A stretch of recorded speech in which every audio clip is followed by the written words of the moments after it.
Hello baby gangsters, this is Calvin, also known as Ormer, and this is my first ever playthrough of Genshin Impact. A lot of strong feelings about this world quest and some characters, one particular character named Lilupar in the last episode. I stand by my feelings, 100%, but we're still going to be playing more of this today, and we're talking to our lovely friend Jet. Wonder, Paimon, how'd you sleep? Not great. I kept thinking about my cards every time I close my eyes. And yet you were quite happy to play. Yes, it's fun, Lilupar. Because you're gonna play, you should play hard. Paimon's having fun watching for the sides too. Oh my god, it's so fun watching like TCG games. Glad you got some rest. I sure didn't. And who asked you to get up in the middle of the night to go fetch, find Matriarch Babel? What's wrong way around? She came to find me. What did Matriarch Babel want from you? It was an urgent thing. Some matters concerning the elders of the tribe, you know. Oh, I see. I see we happened upon an open secret. Matriarch Babel spoke briefly with me last night, and what we must do next is use the tunnels and the dunes to enter the underground portion of the Eternal Oasis. Wow. Indeed. My master, Al-Hamar, once created the most intricate system of canals, shaped to provide irrigation for the soil of the mortal kingdoms. Before the jewel was encased in sandstones, before Al-Hamar was not but dust, this was placed rolled with hills most festooned and verdant. But those canals have long run dry. Fortunately, that lend them to our purpose quite well, allowing entry to the foundations of the oasis within the dunes. So we're actually going to get to go into the Eternal Oasis. So Matriarch Babel has finally made her decision. It's because one reclaimed the Jinni. She can serve as our guide. Moreover, my tongue's as clever as that of a mockingbird. But you should know that by now. Indeed, I indeed witnessed the occurrence of my master, but I thought it was little need to go into detail about it with you. All right, let's go discuss the rest of the details of Matriarch Babel then. I guess it's just like so early in the morning. Had a tough time reading there. I was hanging on there for a bit. I guess we have to get warmed up into it. Yeah, Jet is definitely still, upset with Lilupar, and 100% understandably so. More than understandably so. After what was said in the last one, some unbelievably, horrible, stuff was said. I'm actually very excited to see what the conclusion to this actual quest is going to be. We're doing this for Jet, as always. You've arrived, Wonder. I hope the hospitality hasn't disappointed you. No, it's been great. Thank you so much. And Jet, while you're here, I shall entrust you the great task of apprehending the traitor Ardurfi to you. I suspect a recent spike in traitors within the tribe has something to do with the interference of those who hail from the snowlands. You mean the Fatui? Hail from the snowlands, such an interesting way to put it. The Fatui, their influence spreads even here. They're just like those toads or centipedes Lilupar keeps talking about. We keep running into them everywhere we go. Initially, they approached our merchants under the banner of trade. Then, before long, they started meddling in our affairs. Annoying as it is, the forces behind them are indeed powerful. Prior to the present, we had already pushed the northerners out of our territory, forbidding them from appearing on our hunting ground to prevent them from further harming our people. Yes, yet they continue to circle us in the desert like hyenas. I don't know if they seek treasure and alliance from us. Regardless, they are dangerous. I agree, and the thing is, you don't know with the Fatui. I got it. I'll return with additional information or a newly claimed life. And information and a newly claimed life. Wow. I understand. However, the Fatui are not the most important segment of today's conversation. Wanda, the task I bade you of today, I believe that Azarik has already gone over the broad strokes with you? Indeed, Matriarch Babel. Good. I must warn you that still the path ahead is fraught with dangers. Our scouts have discovered signs that many a Waynut have been active in the area. Be at ease. I will guide them down the safe path. About Azarik, what? I'll be your guide and help expel the Waynut, but I won't be heading into the Forbidden Zone. Sorry. I respect Azarik's considerations. The remain left by a god long past. That is something that not lightly disturbed by the likes of us, who yearn only to stand vigil over this tomb. This most unpalatable task must fall to you. Thanks for this opportunity. Oh, an opportunity, Matriarch Babel. I hope for your safe return. Esteemed Lilupar, after entering the foundations of the Eternal Oasis, you must rely on your power to guide the group. The ruins of the canals may yet hide your fragments. Indeed, of this I'm aware, but I'm curious as how this knowledge came onto you. You learned this from outsiders, did you not? Shared a look there with Azarik. Worry not, robbing a few bookish researchers, parting a merchant camp with the maps they have brought with them. These are the tricks of the old trader desert dweller. I understand. Thank you for granting me this boon of knowledge. It yet shall lead me to my old memories and power both. But I'll be watching you. And that lad of yours? Lilipar, what's wrong with you? Matriarch Babel only organized this expedition to ensure that I can lay my parents to rest. How can you just slander her like this? Honestly, like Jet, I'm so proud of you. Jet, my apologies esteemed Lilipar. I understand your misgivings, and will endeavor to win your trust. Do as you will, I seek respite. Very well, do not let me forestall your departure. Leave as soon as you're able.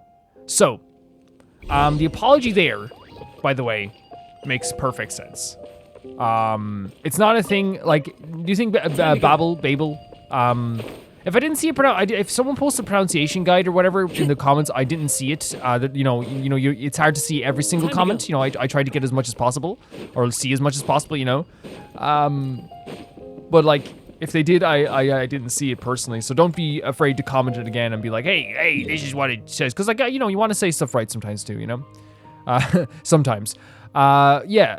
But especially when it's like, you know, some beautiful names like this, because I do have some really beautiful names here, like in the desert. But yeah, the apology there that was given to Lilipar was not an apology that we should take lightly in terms of lore, in terms of the story. I suppose it's better than the word lore here. Because, time to go. Of course, Babel's gonna like see Lilipar as something like to be Celestia in the distance, something to like be revered. This is considered a powerful like deity. This is something with like immense power that can help them get into their internal oasis.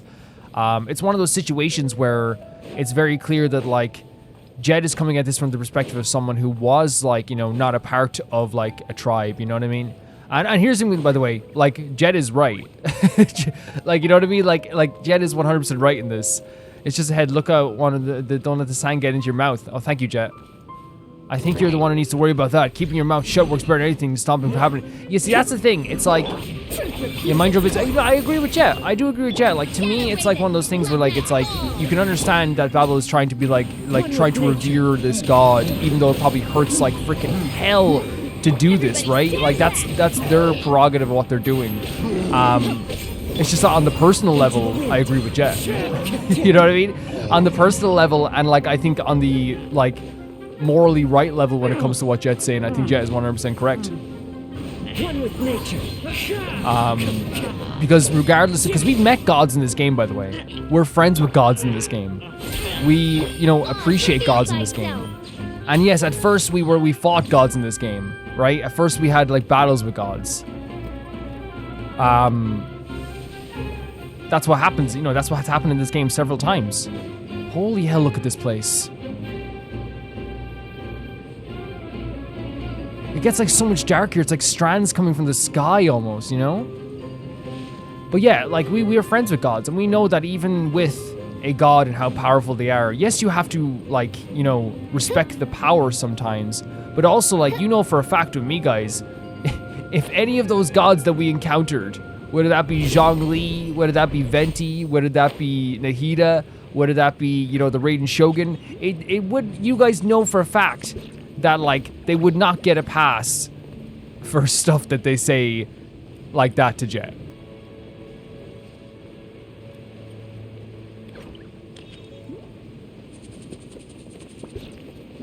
Wait. Oh, so they're beneath the sand, okay.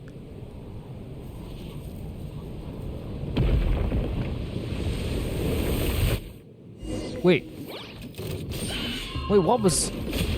Oh my god! That's actually like kind of cool, isn't it? Wait, have we encountered these guys before? We might have. By royal decree. Because they're not giving us a new, maybe they did, maybe I just didn't see it. They're not giving us a new tutorial on the screen of like, of how to fight them or what they are. Maybe we have encountered them before.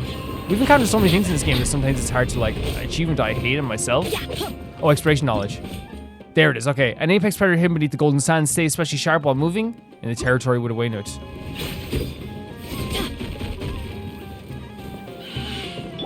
Really, really cool motion here. About that. Fallen leaves, adorn my night. The wind knows me. It's fine.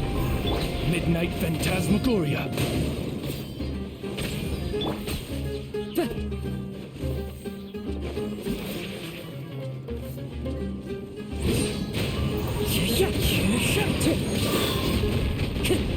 Yeah, no, that's really cool. The visual of it coming out of the ground. It's kind of scary, actually. It's actually very, very scary, to be honest. Into the wind.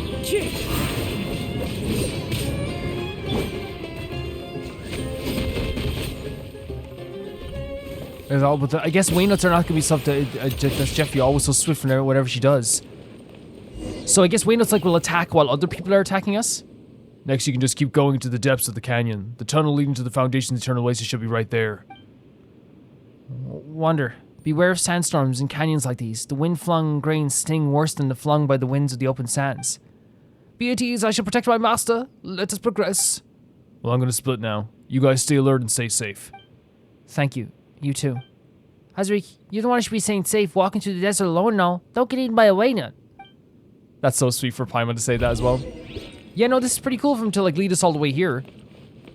Canyons of Kings, source of all power, does the halo of your radiance yet cast its ring? What kind of song is that? Do you wish to learn? A pity, with my memory in tatters, the remainder of this poem no longer gets my recollection.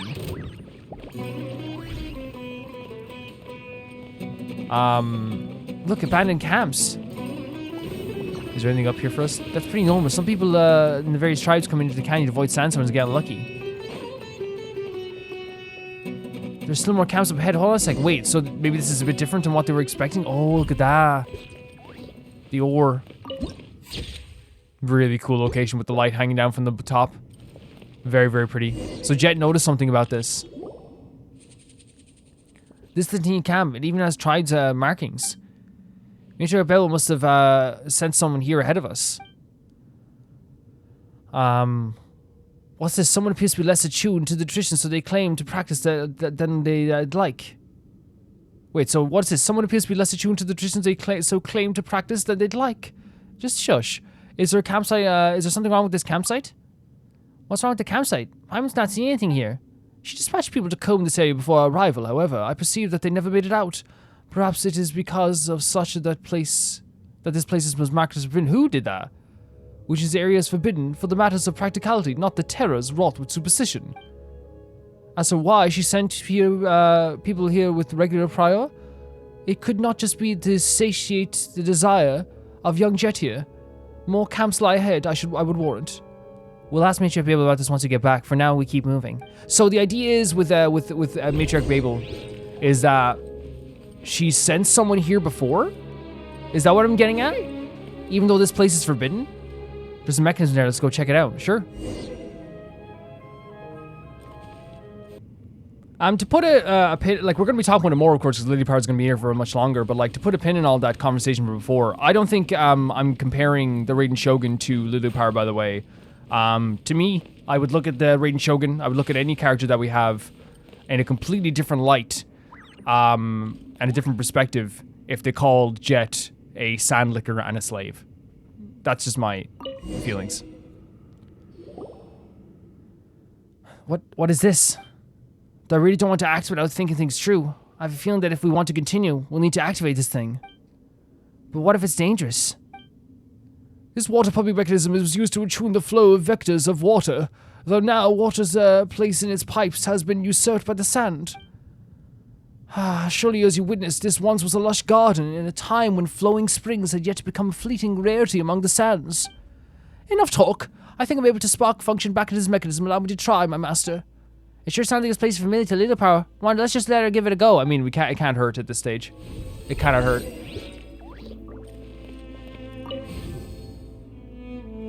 Whoa. Whoa. Like the sand is activating everything? And that opened up the door over there. What the hell? Did you hear that? It feels like something trembling in deeper in the tunnels. Is the door open? Speak in another direction. Let us proceed. So we might be getting on an ID here, by the way. I'll just see. Hello, it's been a while, hasn't it? It has been so long. Yeah, I was gonna say like the idea that Babel knows more than we thought. Almost instantly, if Babel is sending people here, I'm thinking they know more than they said they did. A fragment of myself is here, just ahead somewhere. I can sense it. You know what I mean? Like if Babel sent people here to scout in a place that is so forbidden, I think Babel definitely knows more. Oh my god, look at this as well. The locations in Genshin are just like so freaking gorgeous. It's unbelievable. You know what I mean? Like it's just like constant just like prettiness and like all like varied locations as well. Found something? What are you talking about? Look, those tunnels I'm thinking of. Connecting them and clearing the accumulated sand. I think that might be an open path for us. Oh, a reckless thought born of ignorance still is a plan worth a try. You're getting on my nerves, Ginny. Look, I can turn around for a second, Jet. I can turn around for 10 minutes if you need me to. Is my acknowledgement that you are receiving, little one? Yeah, oh my god. Aren't you the little one here? Exactly, Jet. Get him. Jet, young and Lilypar's small, so the way Paimon sees it, they're both little ones. No, Paimon. Lilypar's a bottle! Lilypar is a bottle! By that logic, seeing that you're both young and small, that makes you the littlest one. What? Don't bring Paimon into your squabbles. Wonder, Paimon's not little, right? Paimon, you can be whatever you want to be. How adorable. No more idle chatter. Jet's recommendation is most wise. Please proceed, my master. See, that's the thing. If it was most wise, say that's most wise. You don't have to be backhanded with it. You do not have to be backhanded with it. I swear, oh my god. You do not have to be backhanded with it. And that's like one of like the worst backhanded compliments you can give someone, by the way. You know, I mean, it came from you, but it's still pretty smart. You know what I mean? That's like, it's like, oh, awful. And then it's just a matter of like trying to demean Jet. That's what it is. It's trying to make Jet feel less than. That's what this is. Like, you know, we can try and deny, but it's trying to make Jet feel less than.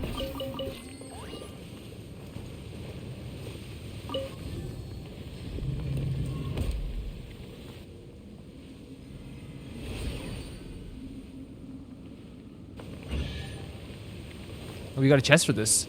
The wall's gone. Let's check what's hiding behind it.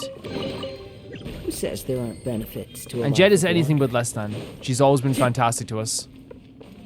Oh, that activated this, so... We already activated this. So maybe that opened up some stuff? Time to go. Oh, maybe that's what got us to chest, maybe? Possibly? And then this opened up down here then?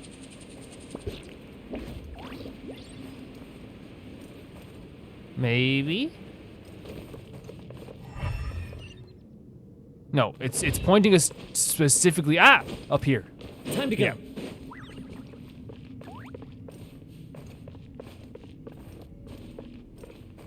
To this. There we go.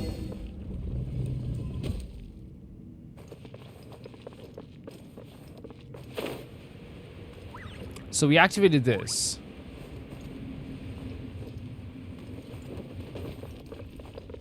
And then we have to move forward with this.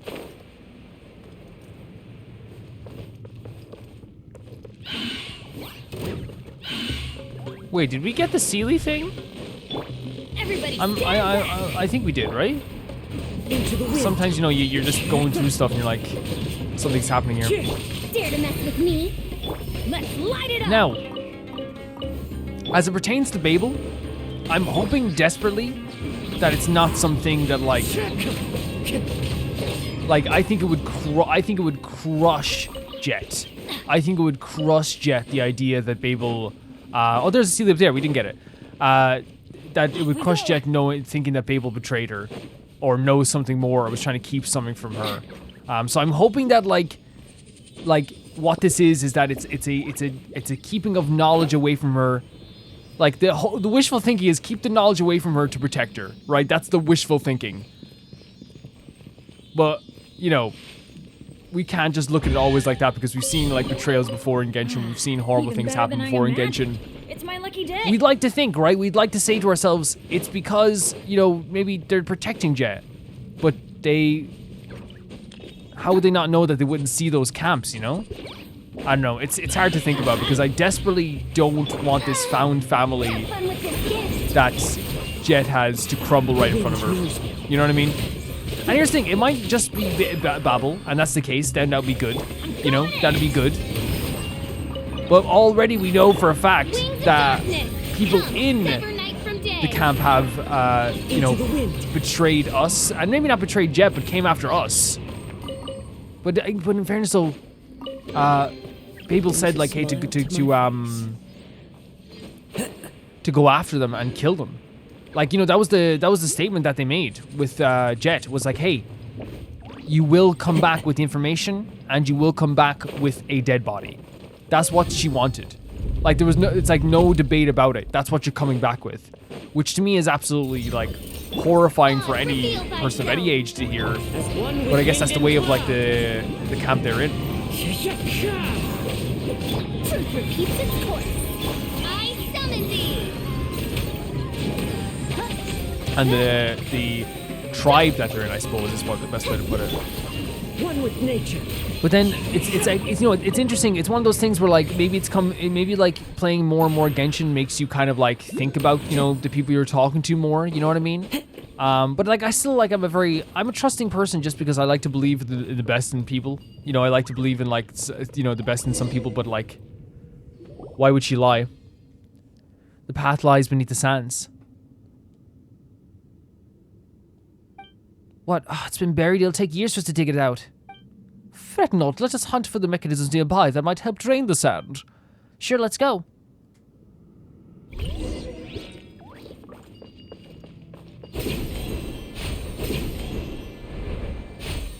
So this location reminds me a little bit of like the last area we went into too, right? When we were with, but I guess that makes sense, right? Like the same area. What's this? Oh, interacting with pipes, steering the valves will change the way in which the pipes are connected, thus adjusting the flow of objects within them. Man, I can't stop thinking. I desperately don't want. Okay, so like it moves the sand in certain directions and moves the power in certain directions, I guess. I don't want them to like for Babel to be bad because I feel like Jet looks up to her a lot, and to me that would be so sad. Right? That'd be so freaking sad. Especially after, like, losing her father. I think that would be devastating. I'm trying to take a look around here everywhere, but I think they want us to go through that door, basically.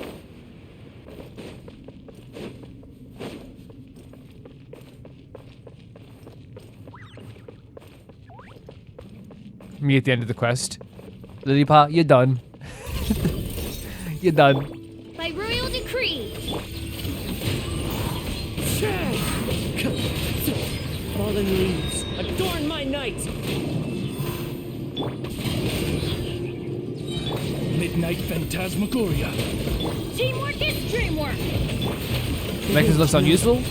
Yeah. That's something I always talk about in Genshin. Like, it's like how like the text will come up like right when I'm in mid-battle. And I'm always like, oh. What do I do now? So you can rotate this cell. But then we need to get rid of this wall over here somehow. We can't go. I could go under this. Look at my slender body. You think I couldn't go under this?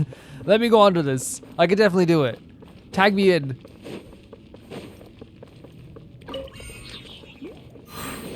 Look at the snake. Oh! Answer the riddles 3. Okay, I'll answer the riddles 3. Okay, I'll answer the riddles 3. Alright, I suppose I'll answer the riddle 3. Rotate the valve. Does that do anything for us, though? If we move it that way, does it, like, activate something in there? No, because we need it to light up this as well, I suppose. Like, if we do this, does that light up? It does. It all lights up if we do that. There's sand coming over here. Interesting. We're also, by the way, so close to Fontaine. Like, so close to Fontaine. I'm actually okay. I might deactivate this just to go in and see what it does. You know what I mean? You never know. We have some possible cleanup. Time to go. And we have the what's that quest? Oh, there it is. Yeah, what's that quest called? We have the Windbloom. The Windbloom, yes, the Windbloom. There we go. So like we are actually like very like more than close to Fontaine. Like we're talking about early November Fontaine, which is very exciting. And it's also sad too. You know, I talked about in a previous episode how like we're, you know, it's the last full Archon quest, I believe. Because obviously we have an Archon quest in Natlan right now happening, but I don't think it's full yet. You know what I mean? I don't think it's fully. Maybe it is. Maybe again, I don't know. Like, cause I try to stay away from the information a lot. Like, I still get recommended Genshin videos like all the freaking time. You know what I mean? I say like actually not even all the time. I'd say once per week I'll get a Genshin video. On my work account I get like Genshin videos all the time recommended, but like you just don't click on them, you know. So I'm just like, and like, you know, usually they're like stuff that I'm like how to describe it? It's like usually like the Genshin videos I get recommended are like I fixed this person's account or something like that. And I don't even know what that means.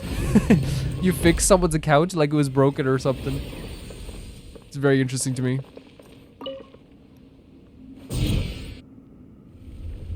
Again, like, it comes from that thing where, like, I still, like, you know, adore Genshin and I adore it so much. And I think a lot of you guys know I come at of this game from the perspective of a lack of meta. And the thing is, like, you know I always get a comment when I say, like, oh, I don't look at this as the meta. I'll always get comments, like, that will be, like, you know, which, like, I think are fair questions, right? Are fair questions. Where it's like, you know, but you play as these characters. You know, you play as these characters a lot. Like, you know, you have Kazuo on your team, you have Vaughn on your team. You have a Nihida as coming up on your team very soon as well. You have a C6, you know, Arzon. Like, you have meta characters. And to that, I'd say you're 100% correct. You're 100% correct. I believe that these are meta characters. I haven't looked at a list of, like, I think that might be a fun video sometime to look at, like, the top, like, top-rated characters or something like that. So this isn't activating. I think it might be fun, right? Let's check this out fully before we do anything. To like look at who is the top-rated characters. But I think that like my use of characters will always come from characters I think are cool. I have plenty of characters who like, you know, are fantastic. You know what I mean? Who are absolutely fantastic. That I think a lot of people would say like, you know, I don't Adventure time. Use. Who are fantastic. Go deeper in. But that's just how things go sometimes. Like I'm like it's it worked. A heartbeat draws near. A heartbeat draws near. Now that's what I call My use of characters will always be either characters that I like or characters that people like I think like, you know, especially like when we started off with Nihida, it was one of those situations where people were like, oh, like it was one of my first times people were like, you gotta wish for Nihida. So obviously I was gonna take people's advice, and then we grew to love Nihida, and actually using Nihida is so much fun.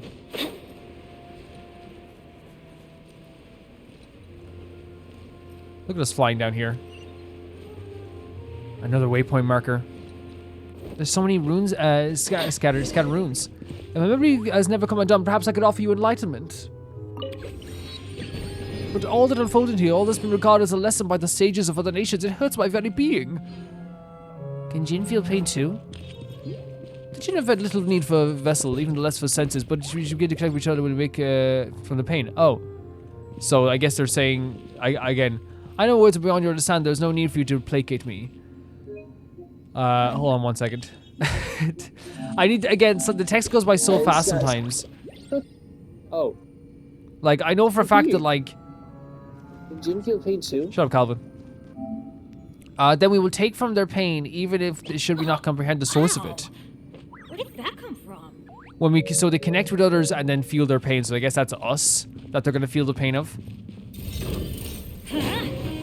I guess you're feeling my pain. Would you feel my pain? So I guess like Ginny, like, yeah, when they connect with like the human they choose to connect with, it is like, I think like, you know, when they mentioned the last one, it is like a form of like love. Like it is like the like to them it is like love. It is like a love thing. Whoa, that is Mahusiv.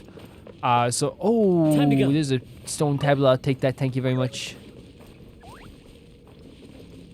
So it's also a matter of feeling their pain as well. Interesting.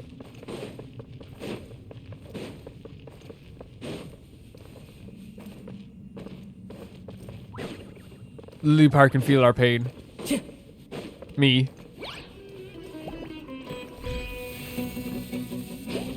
Oh, ow. Ouch. Into the wind. Dare to mess with me? Teamwork is dreamwork. None of you should put up with me. I appreciate you all. It's when I make stupid jokes like that, and then people are like, they laugh, and I'm like, okay, I found the best audience Adventure time. on YouTube.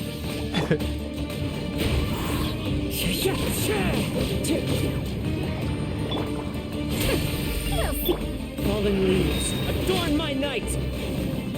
The wind knows me.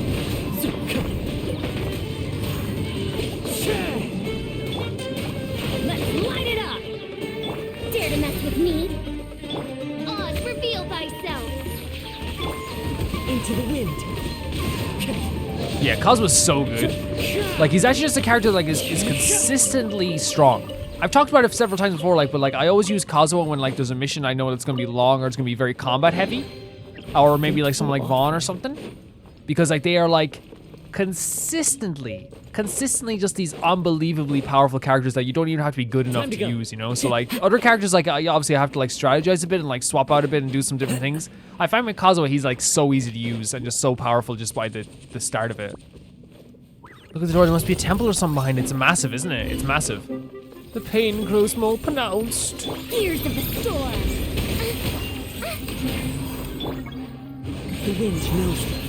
I think one of the things I always say as well, like in this playthrough, is like it's not only just like about like I think, you know, factually so, As one with like wind and cloud. I've never like offered, I think, like this idea of like forgiveness to anyone, because I feel like, you know, a lot of times like forgiveness is not my, you know, my character's place. In some cases we can forgive them for what they've done to us, you know what I mean? And sometimes like we can like, you know, be like, okay, look, what you did to me I can forgive, you know what I mean? You know, I can't forgive you for everything, but for what I can, I do, you know, that kind of way. You know, the perfect example I always give is like, look at this place, holy hell. Like, they did the right angle for this as well. It looks so freaking pretty. Time to go. It's almost like the bottom of a ship, almost. Whoa, my god, there's some grass in there. It's a fragment vine. Divinity wisdom, please. So that's actually a fragment? It is. It's like a... Oh my god, what? And it's like in this like little pool of water as well, where life is like forming. Oh, and then it goes dead. Just like in the Oasis area we saw below, when we first found them. As the shards of light merge with Lily Park's magic ball, you feel a little of your own power being pulled away. Though the Ginny's entranced eyes, you see a ragged shepherd boy, along with a dancing maiden, her presence resplendent like a limpid gem beneath the moon's gaze. Festering hatred assails your senses before alchemizing into a primal burning love in a sudden instant. Such love cannot be contained by the vessel of a mortal. It is an emotion that can swallow one whole. Then, mortal, what desires of yours can I make manifest? Are you alright? Answer me. Don't scare Paimon like that. Are you okay? I'm sorry, Paimon. Worry not. Master remains unscathed. It was a memory. Someone else's memory. Maybe the last connection? I don't know what you're saying. Apologies, I didn't mean to let you behold a moment of so shameful. But as you might understand, I've reclaimed a portion of my memories. Now I may guard you better. The light inside the bottle really does look more sprightly now. Yeah, it looks like just the light I saw when the matriarch Babel was emerging from Azarik's tent. Let's change subjects. Wait a second. Wait, what? It looks just like the lights I saw when matriarch Babel was emerging from Azarik's tent, and Paimon covered her eyes? Hold on a second. Across the sands there's still much of me that lies scattered. If you find it within yourself to offer me this generosity, my master, I'll be beyond grateful. You should collect my fragments and return me to wholeness. We're doing all of this or jet? In areas around the genie fragments, a spot of green should flourish. This is because we Jinn always release energy around us to create an environment conducive to your slumber. I hope you shall bear this in mind. Yep, all for Jet. You have my thanks. Paimon have too. Paimon's eyesight is second to none. Don't worry about it. Oh, I'm invigorated. Come, let us delve deeper. Let's go. Now, okay, maybe like I'm just misinterpreting it, but like it seems like they were saying that there's like some sort of relationship maybe between it, because like the light when they saw them leave each other's tent, you know, maybe. Lily Powers regained a portion of her energy and can use limited amounts of her genie's might to clear obstacles that block her master's way. By using a genie's might, Lily Power can remove small and large atmospheric vortexes. However, Lily Power loses genie's might when she encounters a Waynut attack. Various ancient ruins within the desert of Harnavamathe have Jinn shrines in them. Draw near them to the Jinn branches within them to restore Jinni's might for little power. Okay. There are leaves around, and I know just the tune to accompany them. Heck yeah. If you wish to hear it. You tell him, Kazuha. You tell him. Time to go. Yeah, like it seemed like that. And then what my favorite thing about that, if they are talking about like the two of them being together in a tent together, you know, then I think what's so funny about that is that, what's this here? What I think is so funny about that is that Paimon didn't like, you know, Paimon wasn't like disgusted or anything, you know what I mean? Paimon just thought it was like really funny, you know, covered their eyes and think it was really funny. The ruins here are more intact. Is an ancient temple? No, last merely a water supply station. The Mortal King's Oasis drew the water they needed from within the mountains, so they hauled out and wove an interconnected network of tubes. This place used to be a greenhouse and reservoir, where they would cultivate the crops and plants, so they used to like, okay, but look upon it now. Oh, incredible. Pitiful child, how can one envisage a paradise shape without ever having feasted one's eyes upon it? Okay. First of all, I think it's 100% okay for Jet to be like, man, this is amazing how, you know, the people of my past and my father's past used to do this. Like, that is such an interesting detail, right? Like, oh my god, like imagine like you're like looking at a history book in like the library and someone comes up to you and goes, excuse me? It's like, what are you looking at? I'm looking at this aqueduct. It's incredible. Pitiful child. How can one even begin to know what an aqueduct is? And you're like, dude, I'm just learning about it. I'm just learning about the aqueduct.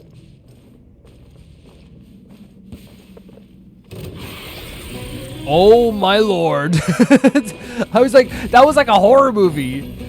That was me turning around being like, what the hell is that? By royal decree. Oh my god. Is no home for a princess. Something in me thought that like Vishal would have like immunity to like electric stuff, but I guess like it only works one way. Okay, Mr. 50 move Scorpion. What's your next move? I also got this move where I do this thing. It's like, yeah, but you have like 300 moves. Yeah, I do spin, I do attack, I do claws. I do everything. It's a fun time for everyone, for the whole family. Have fun with this gift. Is it fun for the whole family? Well, my family. You know, they love seeing it. Up in the corner there, in the cracks. Where? You probably can't see me, you can hear him though. Go, Dad! Yeah, that's Johnny. That's Johnny. He's really proud of his dad. Could it break? Oh, see, Johnny, I got one. Johnny, I killed one. Wait, oh, Dad!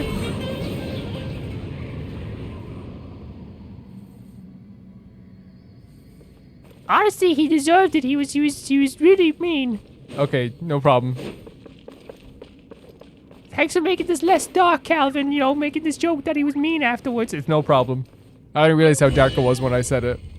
When I was too far into the joke. Yeah, you know, life goes on, though, I suppose. Yeah, life goes on. Can I join your party? So it'll be me, Paimon, Shenhe, Xiao, Jet, and Johnny. Yeah, I think it's like the unbeatable crew. You can join the party. Oh, great. Wait, One with nature. why are you a spider? What do you mean I'm a spider? I mean, your dad's a scorpion. Yeah, my mom's a pigeon, though. I don't think you understand what's happening here. There's once a pump here, is what they said. Again, that went by so fast. That went by so fast. What's a pump here? My mom's a pigeon, though. Oh god, I have to listen to this bad joke again.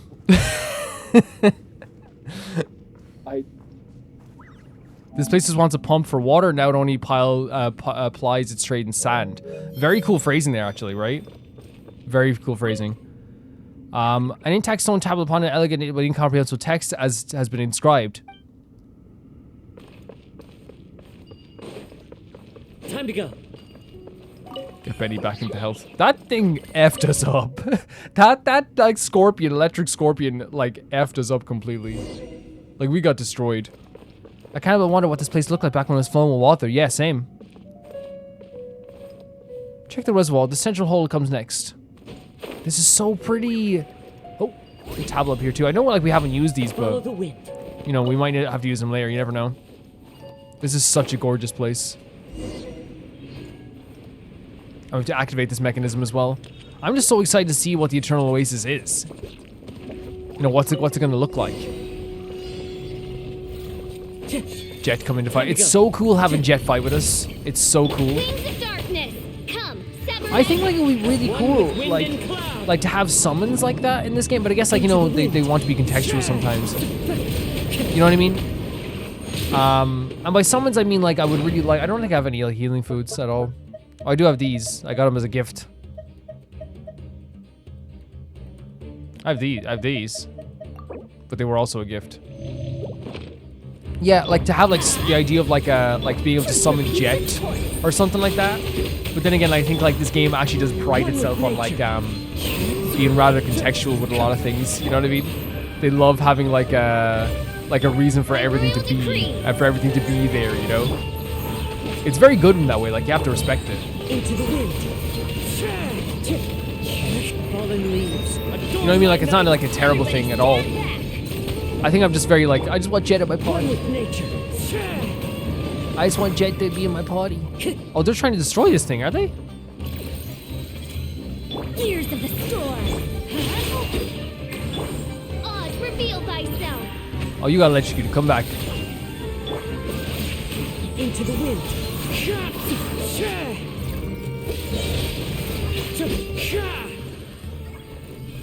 Time to go.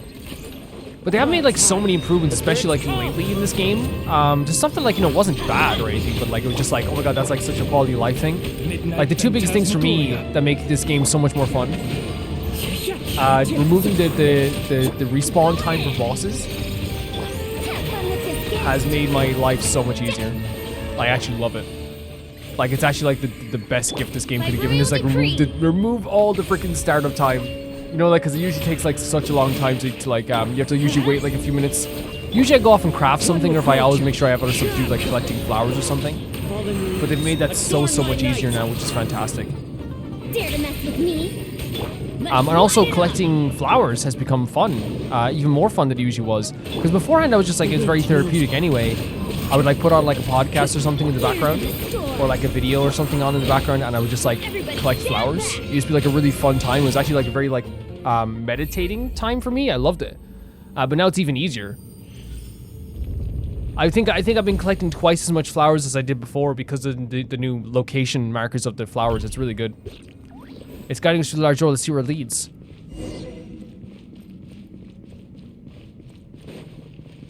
Holy hell, this is... Wait, is this something we need Lily Power for, I'm guessing? We'll have to equip Lily Power for this, I'm guessing. Should be here. Sorry, first bonfire sprite. I'm so sorry.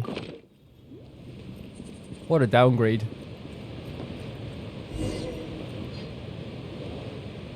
That is crazy. That must be like the center of where we were looking at. What a cavern. What is this? Was this place full of water too? What is this place? A mechanism was built to sustain a dream of eternity, a supply to the Oasis forever and always. It was once propelled by water, but now is driven only by sand. Look at that! Look at this visual! Just like with the bright blue in the middle of this, like, you know, roaring orange. King Desert left his glass goblet here, at the center of this place. The tales speak of him bidding farewell to joy and leaving his cup behind here for a receptacle to contain past traumas and memories, like a cup that like has all people's past traumas and memories in it. And those traumas and memories protect the eternal oasis sleep of my mistress, the Lord of Flowers. A cup of trauma and memories protect the sleep of the Lord of Flowers. Was that something that happened in your time? I suppose, but the details elude my recollection. What with my memories being as scattered as they are? Then we need to go down and activate that glass? Look at the patience. See how there's still 2 points of entry? Perhaps there's still more mechanisms that need to disable. Prithee, have faith in my intuition, dear master. So how are we going to get through now? Looks like we can do is head back to the surface and find another, Ginny, can you find another way leading to the other 2 tunnel entrances? I did not claim to be certain with loose confidence. I believe so. Alright, good. Then you best get back to the surface and start plotting a new path. Any objections? We'll go with you, Jet. What do you think, my master? Yeah, let's go. I'll trust Jet right away. And this is Jet's journey. The reason we came on this journey was for Jet. You know what I mean? We did this for her. For nobody else.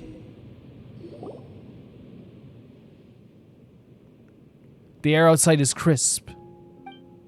What difference is there? 'Tis still as dry, as hot as before.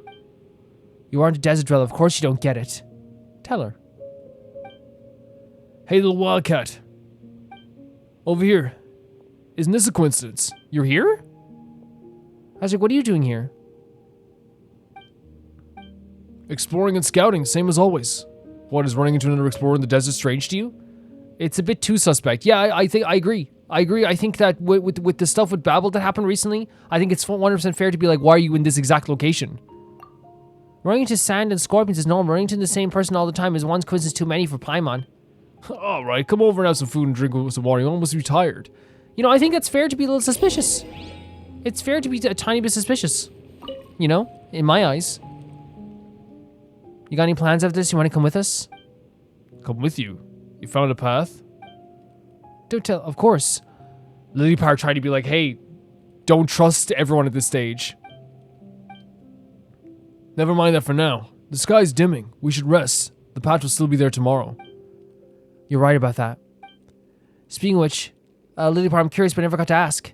Why do you hate Matriarch Babel so much?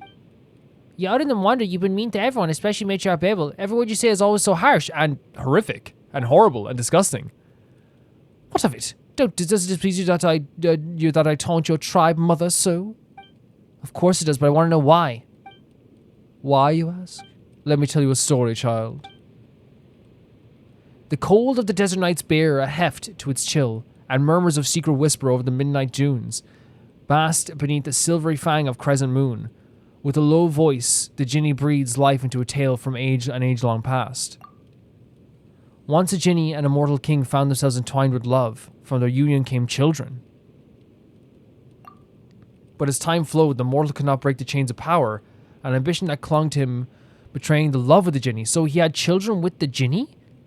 Hence, on the path of revenge, he twisted the fates of her children, reasoning them into a plot to unmake their father and kingdom. And time sailed ever onward. The children of Jinni grew to become king and queen, yet fell to the same schemes, to the same curse, until their kingdom was finally shattered upon reaching calamity's end. Such an ending, then, was that the Jinni that orchestrated everything from the beginning? That was a scary story, horror film, but what does that have to do with my question? The Jinni in the story is not so unlike Babel, is she? How so? Were they any different? However, it is a shame and quest for renown that so compel your kind. Babel wears them like a mask. Though she too is a creature of deceit, I tasted wafting from her very being. So she's saying that, like, she's trying to use this. The reason Lilypar said the story was a story of someone who, like, was deceitful and destroyed someone's kingdom from within. And she's trying to say that Babel's also being very deceitful, is what I'm getting from that. I didn't get the full idea from that. That's what I'm getting from the moral of the story. To her, be it her own son or daughter, all children must be instruments in her own scheme. If you were absent, my master, I fear I might not have been quite fond of her. But today's things are different. She threatens your safety, and so affability is beyond my sphere of virtues. So this is pretty cool, because Lilypar, like, has a connection to us of, like, this love, this feeling of, like, protection. So, like, they are, like, again, like, a horrible thing. Like, and they admit it here as well. I would be fond of someone who is deceitful, who is dishonest. But because they hurt our safety, they have to, like, step in. No, make sure Babel isn't that kind of person. Jet, here's the thing. I think Lilupar is a horrible creature that said some of the most horrific things I've ever heard in this game. That's to someone. But in this case, things are starting to, like, get very strange. But I think also from Jet's perspective, like, saying, hey, don't talk about my matriarch like that, I think that's, like, also, like, an unbelievably realistic thing to have. You spent more time with her and must have taken orders from her that the left hand must never learn of. Perhaps those sordid affairs were just too inconvenient for you to face or consider. But I know your follies, and stupidity does not rank amongst them. Consider these matters yourself. So what Lilipar's saying here is, like the truth is too inconvenient. Like all the horrible stuff that you've seen that she has done, like it's too inconvenient for someone to actually like question. Like it's like, you know what I mean? Like it is like the inconvenient truth is what they call it. It's the idea that like you know, if you have a best friend and you notice your best friend is like, you know, being mean to other people sometimes and being really horrible to other people, and like it's incredibly inconvenient to like either to say to them, hey, like if you don't stop, I'm like, you know, I'm gonna like we're gonna have to like stop being friends because like I can't be friends with a horrible person. But it's also like a case of like sometimes it can feel so like the inconvenient truth. It's like you have to accept the truth. It's like sometimes you just want to hide away from that and be like, oh, they're not that bad. They're nice to me. They're just, you know, this and that. They're this and that. You know, like I mean, it's like it's very difficult. And in this case, it's like you see that Babel is doing some really horrible stuff. In terms of like from any outsider's perspective, right? Because we can't judge the tribe from being outsiders in this case, because it's very normal for the tribe. So some might see those things as very horrible. The idea of like, you know, executing people, hunting them down, making Jet do those things as well, and you know, and Lilipar is also saying here as well, you're not stupid, so please just consider this stuff. So that is the inconvenient part of it, right? It's like we've all, like, again, I feel like we've all like had those moments once in life, on not on this scale, sometimes on a lower scale, where it's like kind of like where you ignore something. Obviously not that's horrible and horrific. I don't want to make it sound like that, but it's more just like, you know, stuff that like is kind of like inconvenient to like admit, right? Where it's like say, like I said, the best example I can use for like a most relatable aspect is like a friend that is being like you know, like a little bit mean or something like that, and you're like, well, you know, they're not that bad, they're this and that, you know what I mean? You're kind of trying to avoid it, if that makes sense. I don't know if that makes sense, but that's what I'm trying to get across here. It's an inconvenient truth. It's fine, don't make this stuff so seriously. It's not like she's much nicer to me or anything. And should I, to you, who are you little more than a slave? Oh, shut up. Shut your mouth. Shut your bottle. My words have run dry. Apologies that if I have upset you. You said so many things worse than what you said. You said so many things worse than that. Maybe we just haven't been together that long. Lilipar seems pretty mean to Jet before, but she seems pretty... Okay. So maybe if everyone knew more about each other, we could have a few less misunderstandings and stuff like that. Yeah, let's talk about something else instead. The problem is with that line of thinking is that Jet... We know Jet. And Jet is someone who has always given someone the benefit of the doubt in the first conversation. Sure. What's the matter, Jet? You're looking real distracted right now. Nothing, just continue. Speaking of which, what have you all discovered? Tell me, I'm curious. It is weird to me as well that, like, that Babel was called deceitful, and Azarik didn't, like, jump into, like, play defense. And, like, I feel like if someone called, like, you know, if you don't believe it, or if you're trying to be, you know, defensive of someone, or if you believe that someone's not deceitful, you're at the very least going to be like, look, they're not deceitful. I understand you might feel that way, but he just changed the subject. Well, I don't really know how to describe it to you. There are countless ancient pipes leading into the temple inside the mountain, and the legendary goblet of Alchemara is there too. So I think it was more than just a legend. It really exists. What are you talking about? Is that goblet valuable or something? That's not the actual goblet, it's just a mechanism holding the eternal oasis in stasis. So it's worth nothing at all? Now Paimon is depressed. Yes, so that's what we've seen so far. Then the eternal oasis was never far from us at all. Yeah. Dad always told me that once they would enter the eternal oasis and find Mom again. Never thought I'd be helping him make his dream come true. Gabrielle will be proud of you. So proud. Huh. I don't care about him. Dad was a real simpleton. This trip was for me to send him to a place where he belongs. Doesn't matter how he feels about this. I think what's happened here, and again, I can't say for sure, is that his death, she's taken it as, instead of a sacrifice that is something to be honored and respected, she's taken this as him being an idiot to want to sacrifice himself, and that he left her here alone, and that's why she's so quick to defend her new tribe, because obviously, like, you know, this is her newfound family. It's really sad to see this, but I'm trying to find like the reason why someone would talk like this about someone who they love dearly, and I feel like that's what it is. Poor Jeb. I don't know. Truth be told, I just don't know. My parents, will they truly unite in such a place? This place we're heading to, it is just meaningless destination I want to reach for myself, for the sake of, because I want to console myself, so to make yourself feel better? No way. Jabriel will be super happy. You're helping him fulfill his wish after all. Whatever the case, I have you to thank, Wanderer Paimon. Thanks for coming all this way to accompany me on this adventure. And, you know, putting up my willfulness. Jet, we will put up with a lot for Jet, okay? We will. Especially someone who's been so kind to us. Ever since I lost Dad, I only feel free to when I'm with you. Being able to venture with you again is great for us, too. It's been great. What about me, eh? Cold and alone, abandoned by the fire. Stop it. You're my family, too. You really showed me how things were done when I first came to the tribe. So yeah, there it is, a found family. This little wildcat was terrifying when she first arrived. Let me tell you, her face was like a doll. She wouldn't cry, wouldn't talk. But after spending some time messing about with me, she slowly opened up. So Jet has a moment of silence too. Paimon never thought that was possible. Stop your heckling, Paimon. Don't listen to him. You too, Wanderer. That's like the Jet, like the, you know, Jet's changed a lot, but the Jet that we still know, like, comes out in those moments. Please stop, you know. Indeed, she didn't complain when she fell. And she didn't cry when she was hurt. Her calmness was frankly terrifying, but her rage when it comes to crash. When it comes to crash, she's like thunder. What are you saying? Do you want a beating? Anyway, though Jet is young, she's far more mature for most of her age. It's frankly a relief. Alright, you're full of it. I practically died of embarrassment when I joined the Tanit. The time after Dad was gone was like a haze. There we go. Anyway, I thought I would never be able to feel normally again. There we go. It's exactly what I was thinking.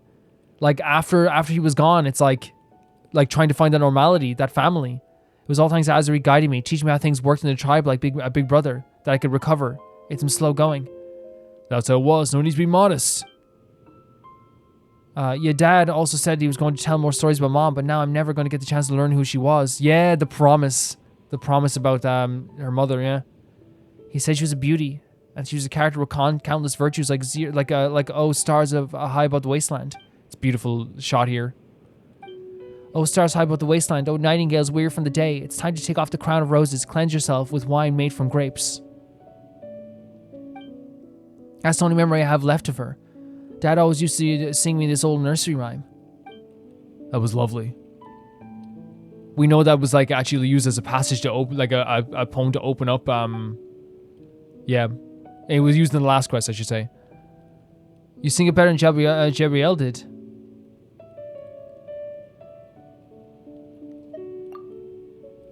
He said she was out of tune, which is very funny. I know you remember, I spent a long time practicing one. I couldn't get it down when Dad was still with us. After Dad left, finding my pitch just got much harder, but I still learned pretty good, didn't I? You did fantastic, as always. Yeah, it sounded good. Jet's voice might be a little raspy, but it's fit to soft melody like this. Just like Jabriel. Yeah. Alright, we should get some rest. We have lots to do tomorrow. I'll stand watch tonight. Jet, thank you so much. Sleep, close your eyes. The eternal oasis welcomes the lonely wanderer. Lay upon the pure and flowing streams, for here memories are forever sweet and pure. So the idea in the eternal oasis is that your memories will be sweet and pure, because the suns have got something to show you, follow me. Maybe it's because that goblet that holds all the dark memories and trauma, like, protects, like, it captures them, and then the eternal oasis, like, keeps all, like, the happy memories. What's the hurry and what's the scenery? Can't you show us here? Show me where I belong tonight. I don't know what that's. Well, I probably do know why the song is in my head right now. Yeah, like, to me, like, it's like, it's what we thought. It's like after the death. Look at these. This is so pretty. The area up here. After the death of we'll go get that at the end. after the death of actually we could walk up here and get that. Yeah, the domain is, oh no, it's underground. That's in there. Okay, I guess we're not getting that, so getting this would be a priority for me. But yeah, like after the death of her father, it's, oh my god, look at these locations. I'm guessing she felt, like you said, felt a lot very family-less, like without a family. Time. Such a local anomalous Hammond's figure condition determines Hammond will restrict your progress. It is said that an ancient jinn had the power to quell such a weather. Oh, okay. Watching this.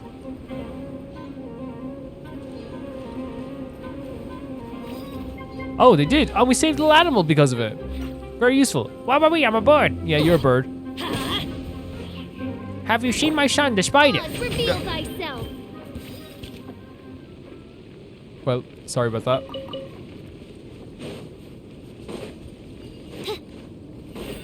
So sorry about that.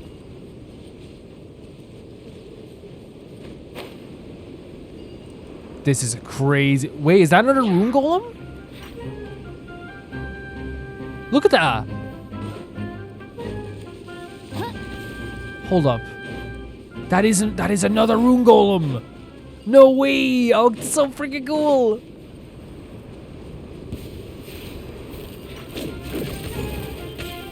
Oz, if you can handle that, thank you so much. Holy hell, look at how it looks in the shadow of the sand. It's a really interesting thing, isn't it? Oh, it doesn't have enough power? Okay. You think you could become more powerful? And then when you get into the light, it like looks so... It's gorgeous.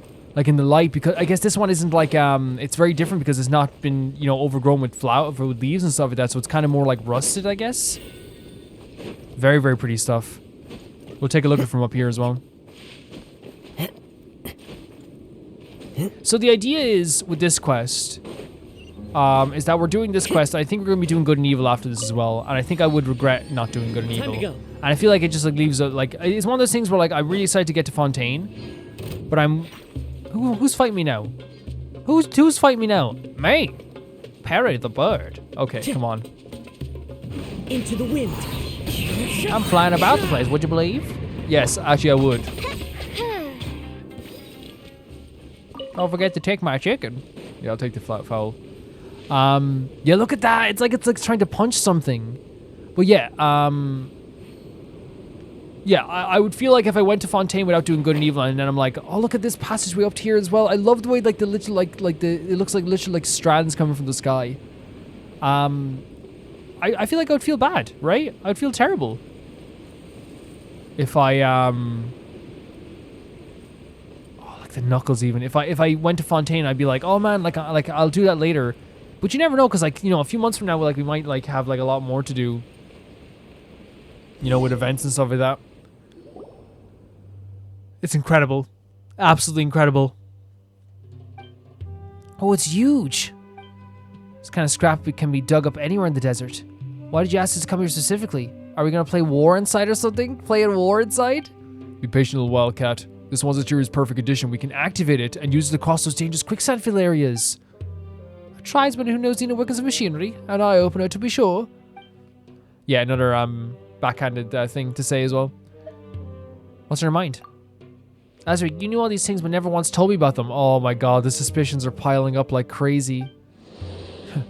Don't get mad at me, little wildcat. Relax, you know I won't hide anything from you. I'll tell you the full story once this journey is over.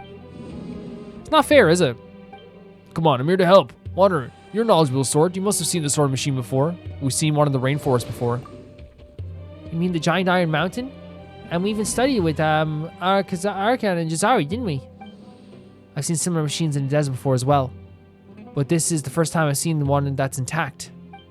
Dad once said that these are war machines left from 500 years ago. I can't help but wonder what actually happened in that era. Oh my god, Jet, it is. We had it literally pressed in our face. It was like the other day we literally had our face pressed to the ground with a picture of what happened back then and said, "Look at this. It's no more on the periphery. Think about this as if it happened today." You know what I mean? And that's what happened. But this big guy seems a little different from over the one we saw before. Interesting. Let's go inside in its arm first, shall we? That seems like it's the entrance here. Yeah, no, it's unfair on Jet. I don't care what anyone says. Like, so many suspicions piling up at once. Oh, look at that. It's so cool we're going. I did not expect to be going inside a freaking room golem right now. I did not expect it at all. And we're going to use that as a passageway. How discomforting. It's so cool. Why would anyone think of putting a passage in the arm? Who knows? Perhaps it wasn't a passage at first. It might just be the release pipe for some weapon. True. Yeah, another backhanded comment, by the way, from Lily Power, which is like, oh, I didn't expect a Desdrel to know about, like, electronics.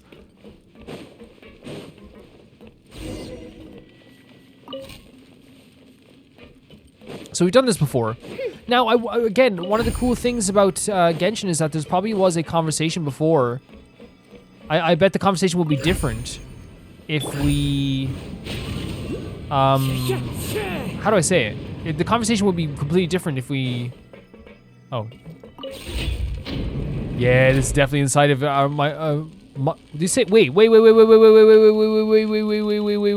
did he say? What did he say? But yeah, the conversation would have been different if we didn't do the other quests with the... How do I say it? The Aranara. Conversation would be completely different if we... Shut up, Calvin. Finally, our... Okay. Jet, stay freaking close. If the blueprint is correct, the generator room should be down here. Down there. We need to activate the power system before we can activate this big guy. Wonder, sorry to trouble you again after confirming that this energy system has been activated. Let's all head to the control cabin. Oh my god. This fellow's actions are quite suspicious, not to mention overeager. I agree. No, it's nothing. There it is, the inconvenient truth Lily Power was talking about. It is an inconvenient truth. Like, it is. That's what it is. And like...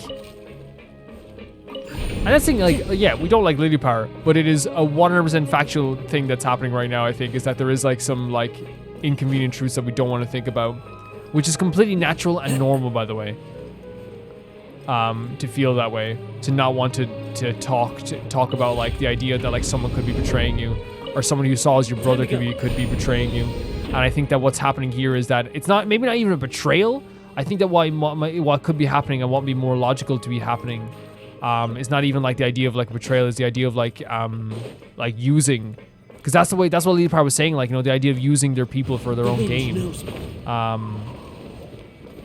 That could be what's happening, which would be absolutely horrible.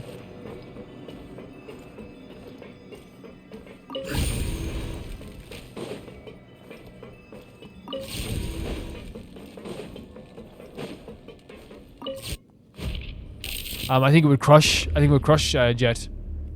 You know what I mean? I think, but that would be betrayal as well. I think, you know, like just using them in that sense and using their anger and using their how upset they are. That would be a big betrayal as well in my eyes.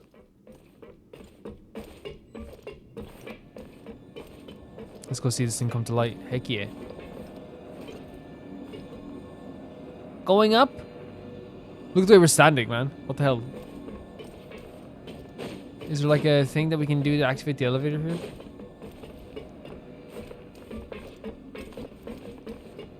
Here it is, yeah. Go to the top level. Thank you. So what you guys want to talk about?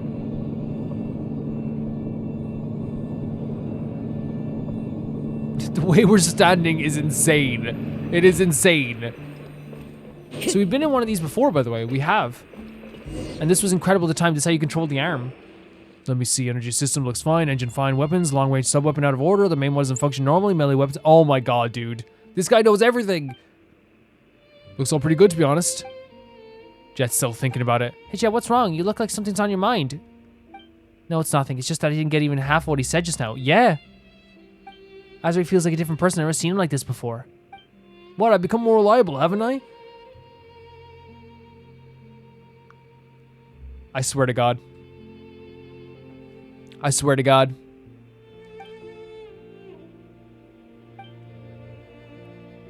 Autopilot. Looks like it's been dismantled. Can't find that device at all.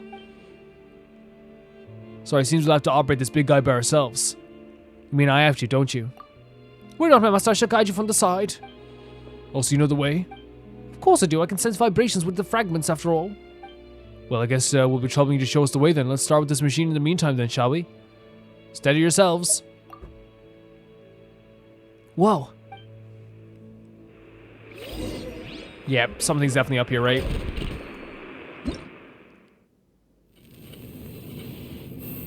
Alright, I set the target coordinates ready to be activated any time.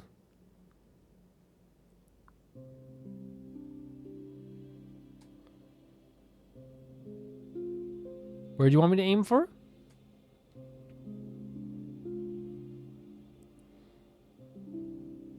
Maybe up to here?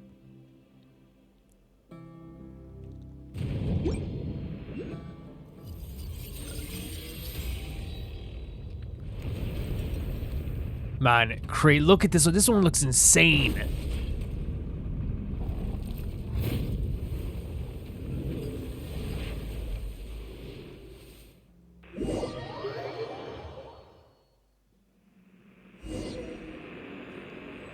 So we can just, I saw what happened. So panic, the operating system is working fine. We marked the target correctly. Okay. Okay. It's going again. There's nobody, probably should be sealed into the sand dunes. The lumbering giant must have a weapon. Why don't you use it? Let's see, weapons. So we just use this? What is happening? You mean the traitor we're after? You mean the traitor we're after? But he's the only one who could figure out how these things work, so he knew about it too. Please give me some time to focus here. Out if I did leave those blueprints behind, I just need to recall what those illustrations look like. Man. Could it be protective interruption? That could be it. Still, how do you know this kind of stuff anyway? There should be a backup power source in the weapon system on each side of the control cabin. The limitations they made have all had this structure, so perhaps this one will be no exception either. They? Who's they? You were interested in your own fragments, and Jed is interested in Eternal Oasis. Never mind who they are for now. Would you stop this? Stop this. Fair enough, I shall ask again later. No, Jed has a right. No, you're being awful. I'm being a bit impatient. You should find a mechanism to trigger it. And the energy system will reactivate if I'm not mistaken. No, I'm sorry guys. It's absolutely horrible to treat Jet that way. And like, you know, he may be like, oh well, he's just keeping stuff in front because he has to. You know, he has to do that, you know? He has to.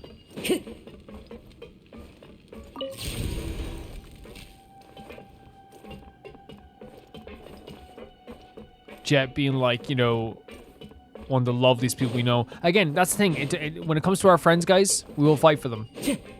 All the time. Time to go. And things are starting to add up in a way that I don't want them to add up in. Lily Parr was right when it came to the inconvenient truth aspect.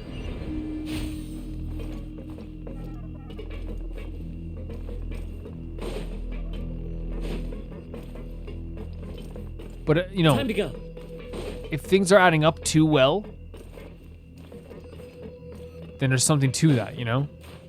You know what I mean? Like, if 2 and 2 keeps adding to 4, you just gotta accept 2 and 2 adds to 4, you know? Maybe that's a bad example, but you know what I mean. If you do an experiment and you do the experiment 10 times and the same result happens every single time, you have to accept that is the result. One with nature.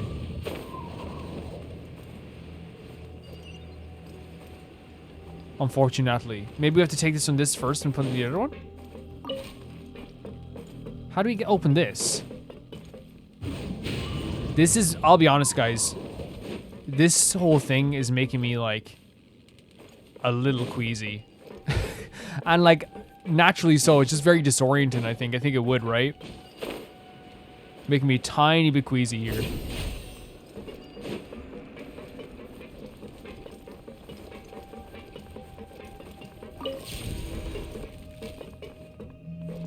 Jesus, man. This is disorienting. Where's the other one?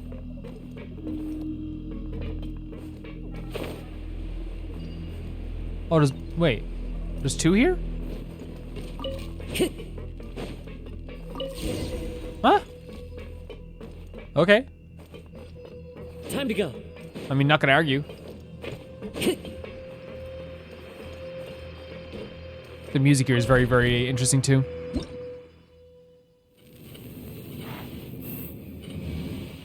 Power's charged, interlocking mechanism working. Quick, press the button. There you go. Look at this beast of a machine.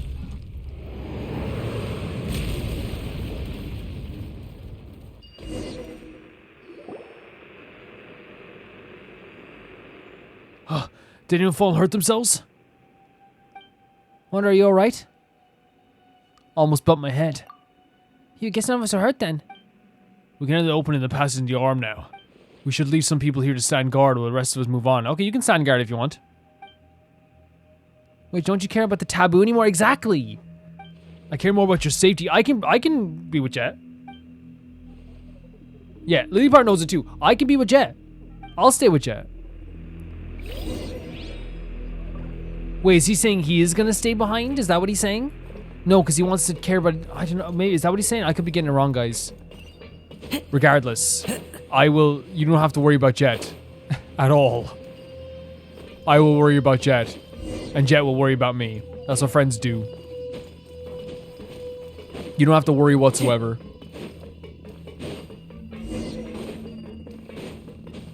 Nah, it doesn't make any sense whatsoever why a guy would go from believing in every single taboo in the book and believing in every single thing in the book to going to now wanting to like fully come with us on this journey. It doesn't make any sense to me. The iron balcony made such a huge hole. It's more rift than an entrance to a cave. And here's the thing, I want to make, you know, like, the game is like really well written in this case. If you can bring this thing back to tribe, it'll definitely be of great use. Yeah, he's coming with us. And what would you take me to make your Babel out for a joyride? So yeah, so he does like Babel. No, it's some really pretty. Look at, oh, we should activate this over here. Yeah, like, oh my god, look, it's like a little, it has a little waist, little snatched waist. Time to go. I was the most popular rune golem in all of Cadria. They loved me there. I was a dancer. Look at him. Yeah. The like this whole thing of like Lilypar like is, yeah, it's good writing, because like Lilypar doesn't make any sense for Lilypar want to protect Jet, because they don't. They could give it F. What happened? Oh, look, it's all purple. Purple's bad. Purple's bad. Purple is bad. We know purple's bad. Apart from when it's on a costume of someone, we know purple's bad. That's the rule.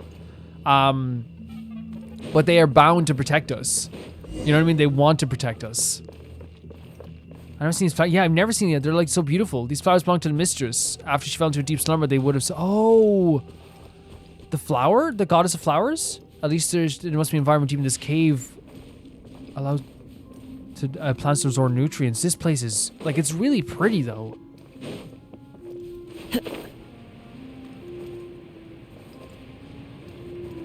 What's that? A water pump. Yes. You can teach old dog new tricks. Let's go activate it. True. I mean, if it works, right?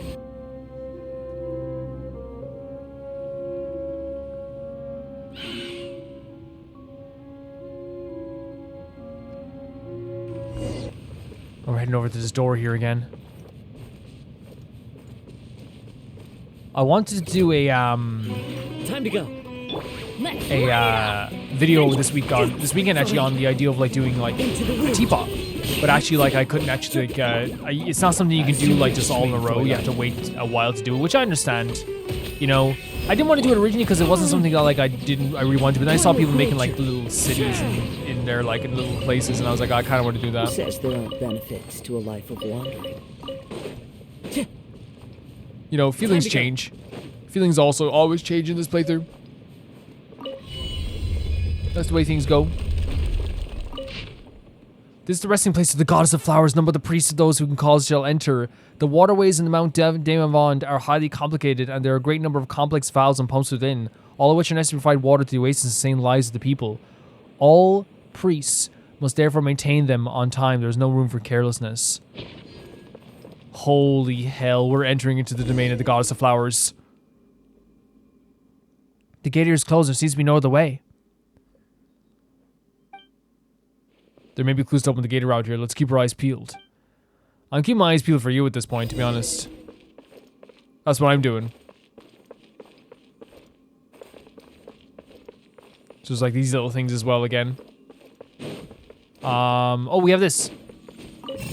Where are we bringing it to? Oh, is this a follow thing? Yeah, I forgot. These are follow things you don't carry with you. Man, it'd be so awful for Jet because Jet, like, again, this is like a situation where like Jet has used these people as like a, not used them, but like, you know, like this is her found family.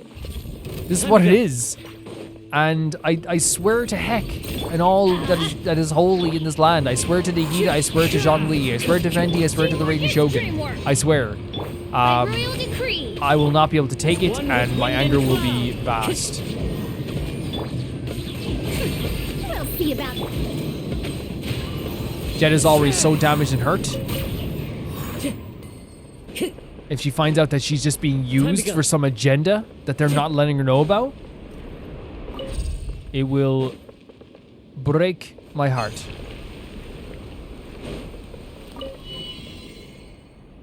So that deactivates this. Absolutely break my heart.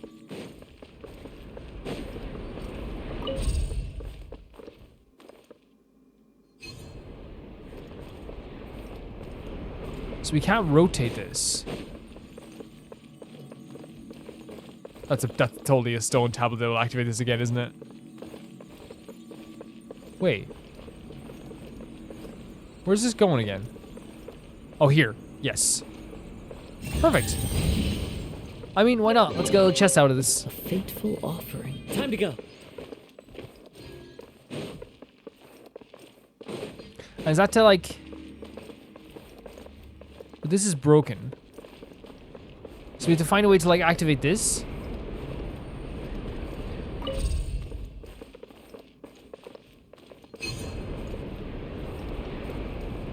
How though? Because we can't move the sand this way.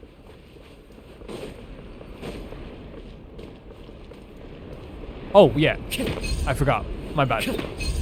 I forgot it's not a rotate thing. You have to hit it to rotate it. That's my bad. Nice. Perfect. And it activates this sand thing and we can activate that one over there. And it repairs this thing even.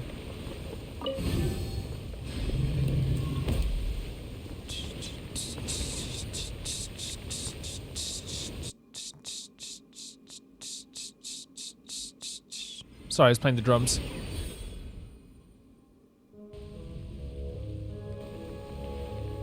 Little drum break. You know what I mean? Sometimes you get a drum break. Follow the wind. Oh, nice little chest for... Again, these are all things I can use within the teapot. And I thought, I legitimately didn't know there were blueprints. I was like, all this stuff I can just put in my teapot. No, I have to build them. I have to build all this stuff. Let's light it up. No rest for the wicked. Clouds high. The birds come. One with nature. He's like, what if I disappeared? What if I disappeared? I'm going in. What if I left this place and I disappeared? So you do what you want, dude. But we're getting your items. Everybody that wants my items. It's never about me. So we have this one activated then, I suppose? We still have to find a way to activate this, though. One with nature. Wait, is that it? Oh. I was like, oh my god, we activated it. Oh wait, there's stuff over here. Oh, there we go. Perfect.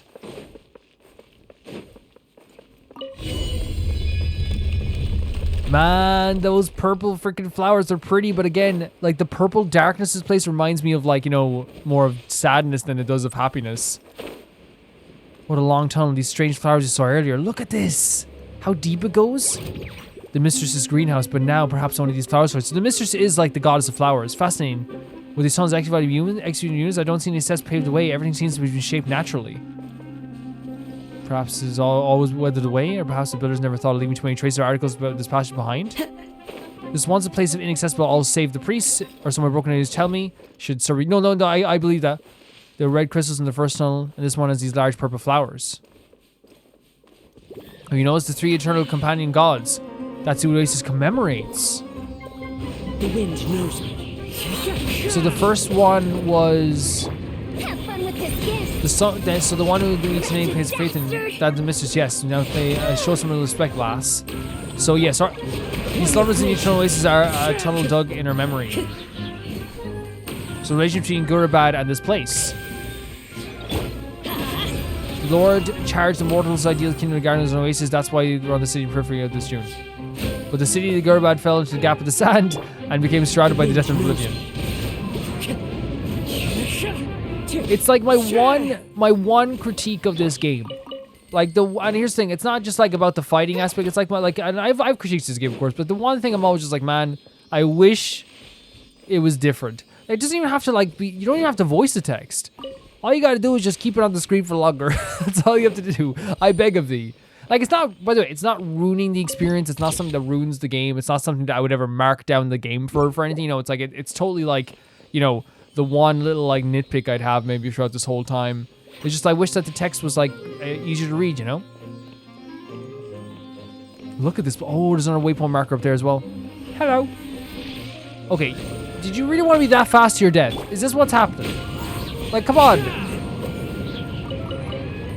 So over here, I'll show you something. It's really cool. Oh, guess not. Looks like we need to open that gate up there next. As per previous experience, the pipeline here will probably have connected to let the quicksand drive the gate. But the mechanism next to the pipe seems completely broken.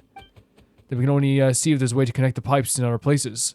The pipes are supposed to connect on two sides, right? If the mechanism that controls the gate is on the side, one side, then the other side.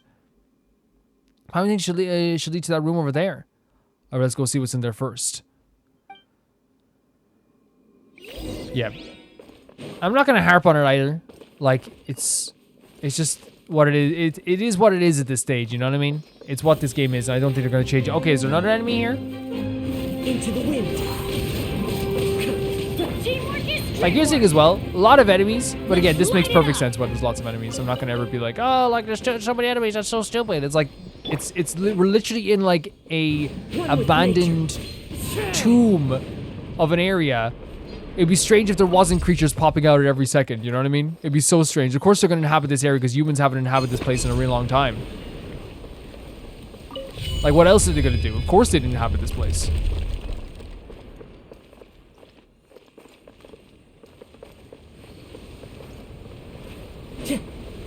It makes more than enough sense.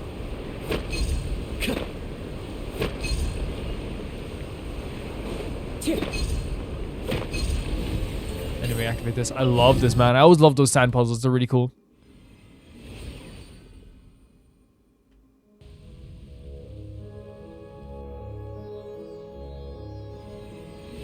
And then activates this. On the seal, he's like, hey, look. We found it. We found it together. What a gang we are. We are the gang. We are the Sealy, Paimon, and your friends. This is Jet. Oh, Jet. Hi, Jet. Jet's lovely. Jet's so lovely. This is Azric. We're kind of like distrustful of him right now. Okay. Fair enough. Fair enough. And this is Lilipar, who is not our friend. Okay. Weird crew you got here. Yeah, a little bit weird crew. Yeah. Jet's cool. Jet's very cool. Jet looks so cool, right? Yeah, Jet looks so cool. Such a cool, like, character. Oh, I'll let you handle this. No problem. Thank you, Sealy. I've always been very friendly with the Sealies, as you guys can see. Wings of darkness. Never been a bad thing to say about the Sealies. You know, and we've always been on good terms. Let's light it up. Did they buy it? They bought it. They think we're friends. We'll talk about our truce after this. You mean how there's no truce? How there's no One truce. with wind and cloud. How we will be back to fighting tomorrow. One with nature. And how we're just pretending to be friends for Jet? How we just pretend to be friends for Jet.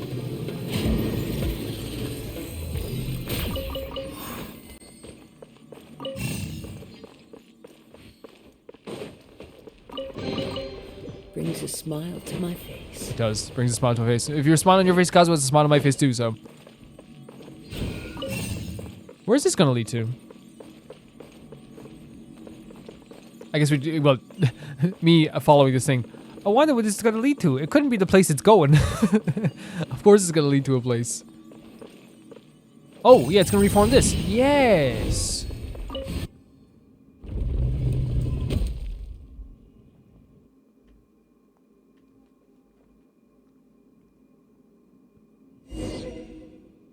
Let's head back up here and we're gonna get this waypoint. Let's keep moving along the pipes.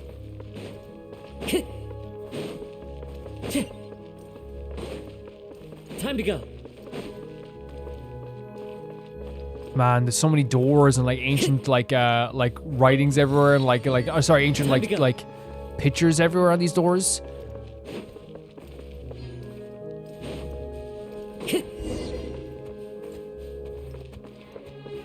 Hello. Oh god.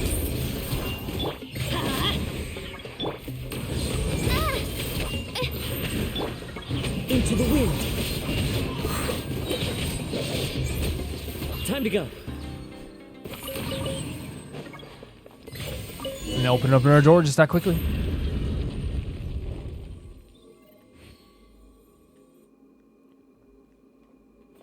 Yeah. Oh my god. This is getting more and more like interesting with all the flowers around here, right? Like they're everywhere. Fateful offering.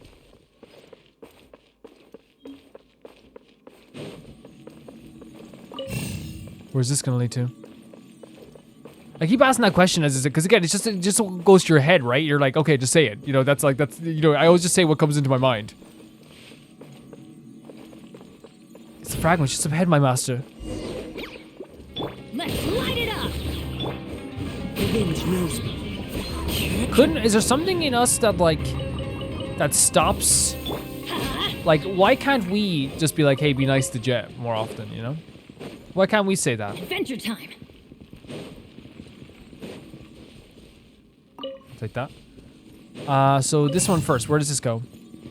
Again, I'm never gonna be able to like unhear it now, you know. But like, it's just what you do. Your mind goes to that place, right? Down to that passage. There it is. There's one of the fragments. But is there another thing going on here then? Because there's another place for this to activate. Yeah. But can you guys see another one? Maybe it's down here below. Adventure time. Come on, grab your friends.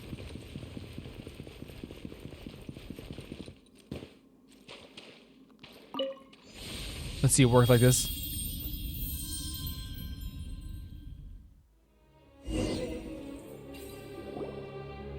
A shard of light emerges from the bottle with Lydimar's magic bottle. You feel a little of your own power being pulled away.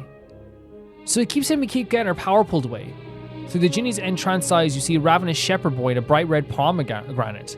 You see the pomegranate's juice flowing freely, like the wine of tyrants, the infatuation of lovers, and the fresh blood of innocent victims. You see the plump pomegranate being handed to the shepherd boy. Take a bite and use it to quench your thirst, but be careful to not let it burst in your hands. So, pomegranates are like a symbol of life, right? Like they symbolize the idea of life in a lot of cultures, I believe. I think so anyway. So I wonder if like he's being handed this pomegranate as a way of saying like, no, you're going to be taking like a part, because they talk about victims as well. It's like the idea of taking people's lives, but it's like, hey, be careful not to burst it so your own life doesn't get destroyed or something like that, maybe? You suddenly froze up again. You wouldn't respond to anyone. You really scared us there. Don't fret, he's fine. Don't worry, Paimon. I'll be fine. Fine if you say so. Just also really worried about you, you know? My apologies for my troubled memories about you, but thanks to your help, my power has been restored, partly in any case. Pomegranates, pomegranates, the sweet fruit that made of the congealed blood of the victimized. So it's made from it seems like, oh my god, should we have a chance to share with you, Master? I surely will. How I decided to see the plump arrows burst between your teeth, and show the rich juice that overflows on your lips. Ooh. Does that sound delicious? But Paimon doesn't think she's talking about fruit. That's the thing, it's like the blood of innocent victims is like what it symbolizes here. We should go. There's still mechanisms waiting for us ahead. Not now, little girl. Are you sulking again? Oh, shush. I'm not. I just said we should go. Careful, little wildcat's about to bite. You shush too. Everyone freaking shush. How about that? Apart from Paimon, Jet, and I. How about that? Jet's face is so red right now. Just now. It was not. Everyone shush and leave Jet alone. I swear to God. We will have more than issues here, if not. Off we go. More than issues here. Okay, I think I have an idea what we do here. So we activate this. Because I think it's. I wonder. Oh, was this to blow this away? Adventure time. And that deactivates that, so we can bring it back over here.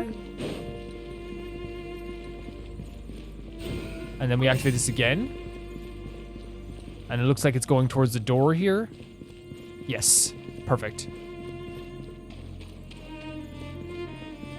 Honestly, anyone says anything about the first person to say something about Jet gets thrown into a wall. I would break if I got thrown into a wall. Well, oh wow, if it isn't the consequences of your actions.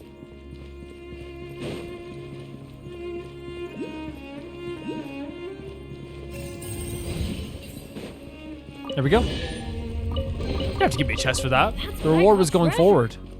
Is that one of Desret's, the statues from Desret's mausoleums? One with nature. Ah, we just snakes. We didn't want to go.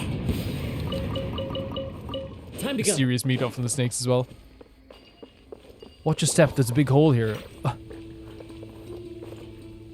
Whoa, that was close. I mean, how could there be such a big hole here anyway? It's desert creatures, I reckon. Many animals have built their nests here for the longest time, and the tunnels will continue to expand and collapse. Life is quite wondrous when you say it. Actually, pretty impressive if this is creatures that have done this. I'm incredibly wait! Oh, wow. Is there going to be withering here? I mean, Teamwork is it wouldn't be out of the ordinary if there's creatures around as well, right? Real If there is decree. withering here? Is it down below? Or is this here?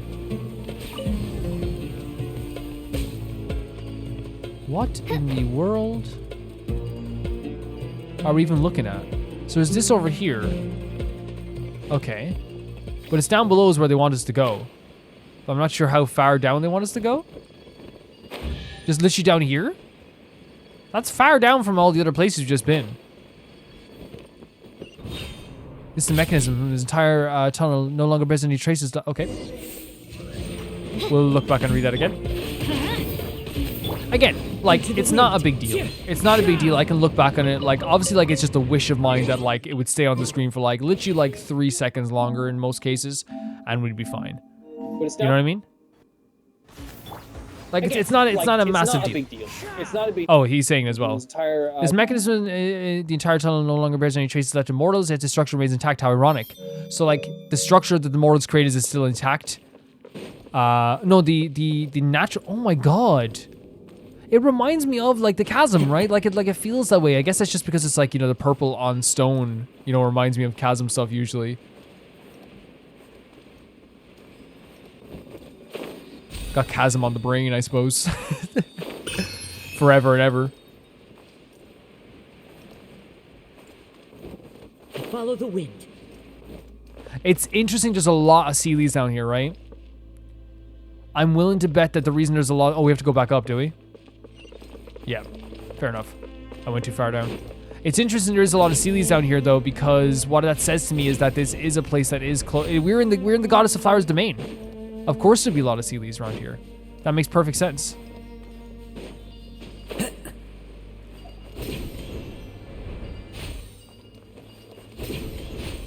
Ah, wait a second here. Was not fun. So much fun.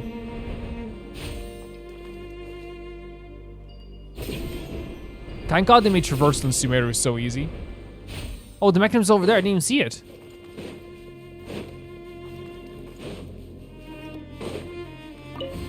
Okay.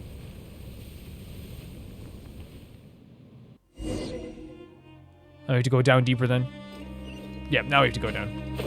The quicksand's starting to flow. You see as it does, as ever does anything else. Hey. So another, good now, let us move to the platform ahead. From there we should be able to unlock the door to the central base.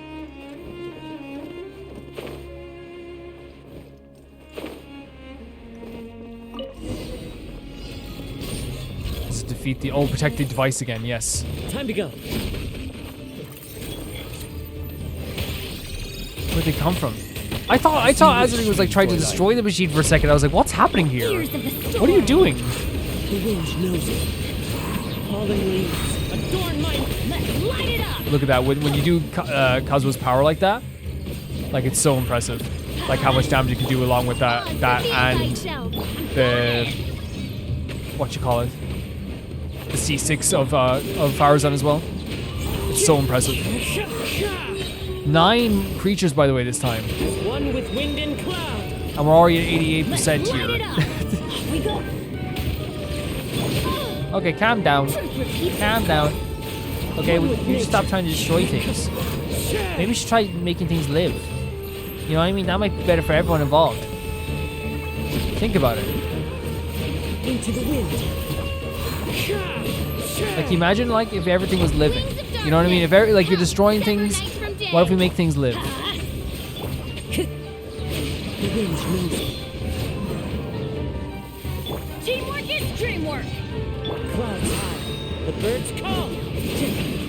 One with nature. One with nature. Hey everybody, it's one with nature. By royal decree, ears of the storm. Into the wind. Let's light it up. It's interesting as well that a lot of nature is protecting this as well as those machines. Or like trying to destroy this as well, I should say. So I wonder why that is. Maybe they feel compelled to do so? Oz, reveal thyself. Yeah, I agree. Oz, reveal thyself. I agree. Who else agrees that Oz should reveal thyself? Just thyself.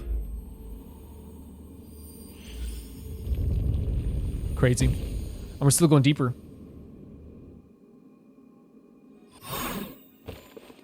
That should be the last of them.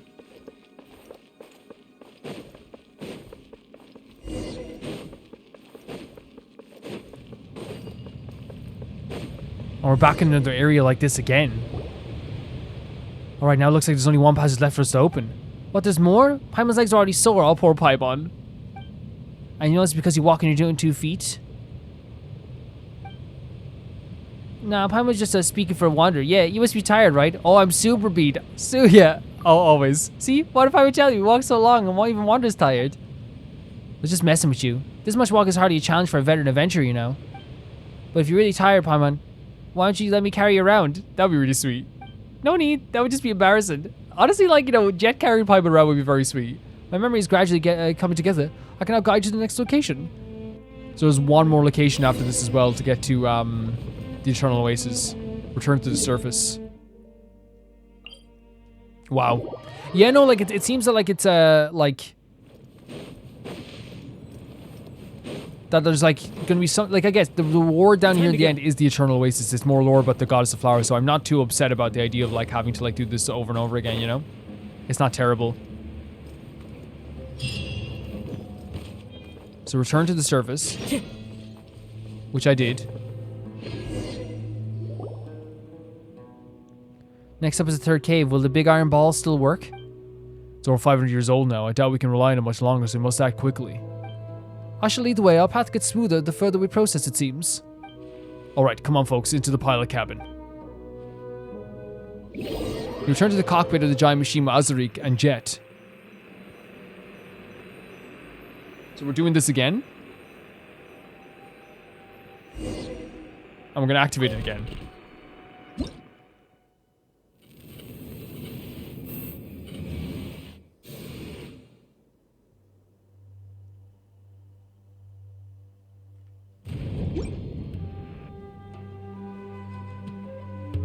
Wow, look at this. Wait. What happened there? What happened there? Please let me hold this carriage. Checking the... Wait, what? Well, what's happening? The space and steel brass, perhaps another punch shall avail us here?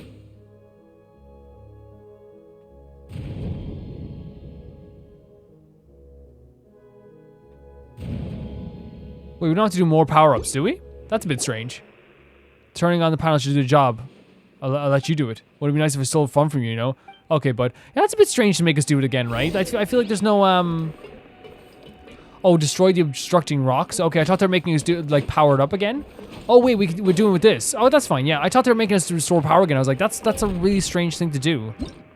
You know, especially when we're so far into this mission, you know, that would be a really strange mission. Would you guys agree with that? I think you guys would agree with that, right?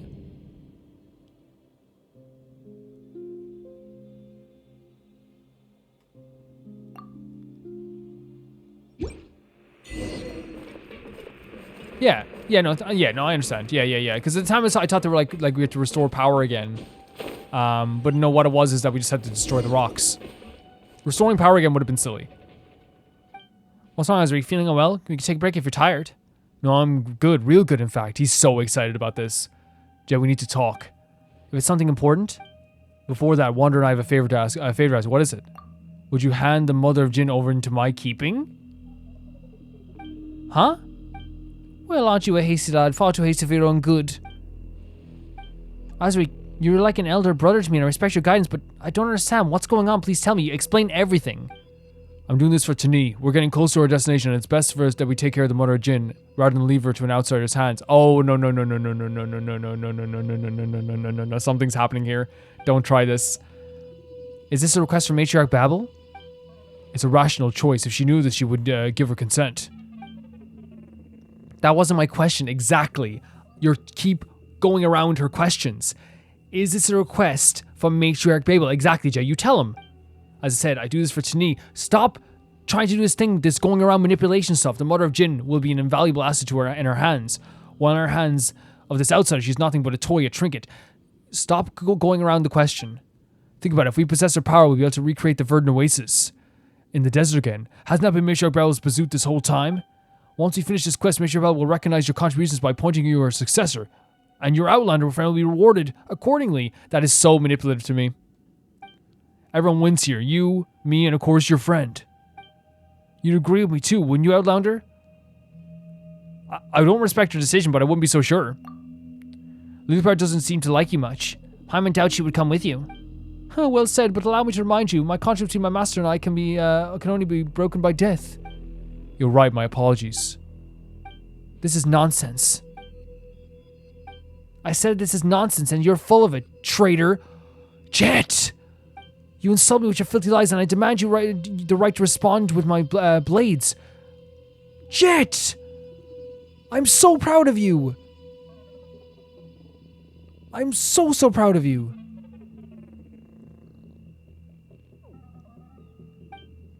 Just a second there, little wildcat. We're having a friendly conversation. Why did you suddenly go berserk? Haven't we always been like family to each other? This is so manipulative. It's so manipulative what he's saying. Family perhaps, and perhaps not. She's so in the right to do this. I'm so proud of her. First you plot murder against her guests and taint our hospitality without Matriarch Babel's permission. This is an act of betrayal. Second, you learned the technologies from the Northerners, but you refuse to share the knowledge with the tribe. That is against our code. And third, you deceive your fellow tribespeople and place them in peril.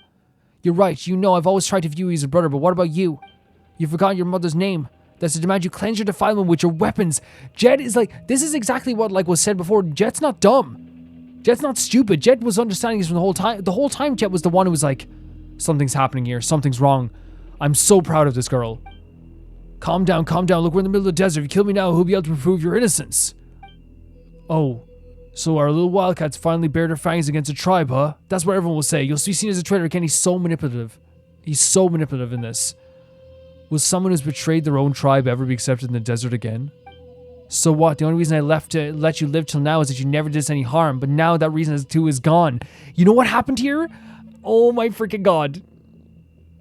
What happened was she realized that the only way to separate the bottle from us was death. And now she saw that as a harmful thing for us. Jet was trying to protect us as well here.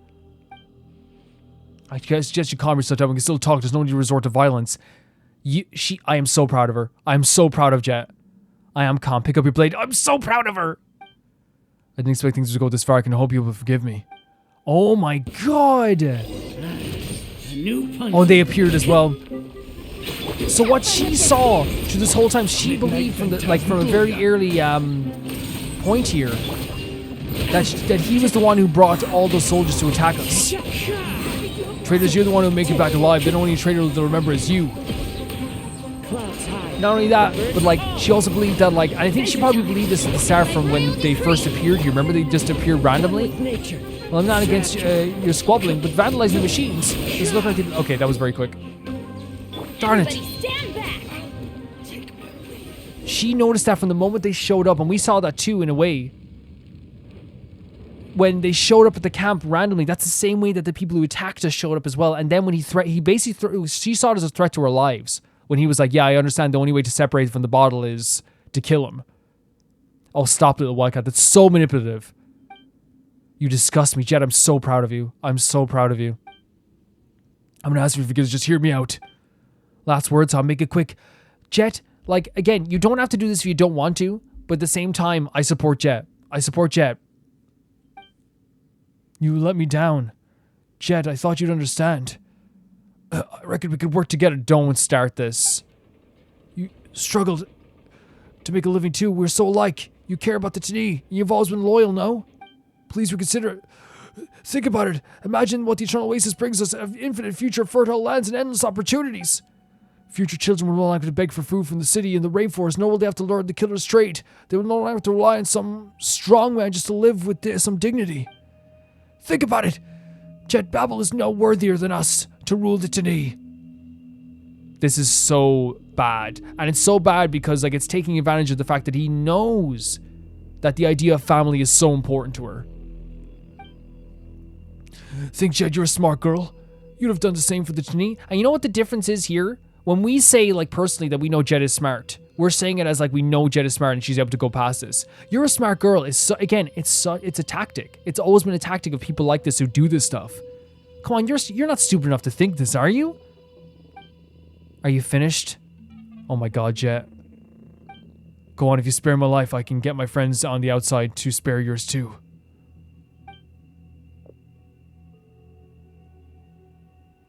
Or what? Are you willing to be the first member of the tribe who slaughters your own? I hope you have given thought to the fate of traitors. Jet. The one who fails to return life as a traitor is just you who told me. Did she do it? I didn't expect her to actually do it. I genuinely thought this was going to end in her being like, go, leave. Like, I was so proud of her for, like, realizing all this stuff, but I wonder what this is going to do to her. Again, we're always going to be by Jet's side, what decision she makes. You know what I mean? But are you alright? No, I want to throw up at you. I can imagine. I didn't think she'd actually do it.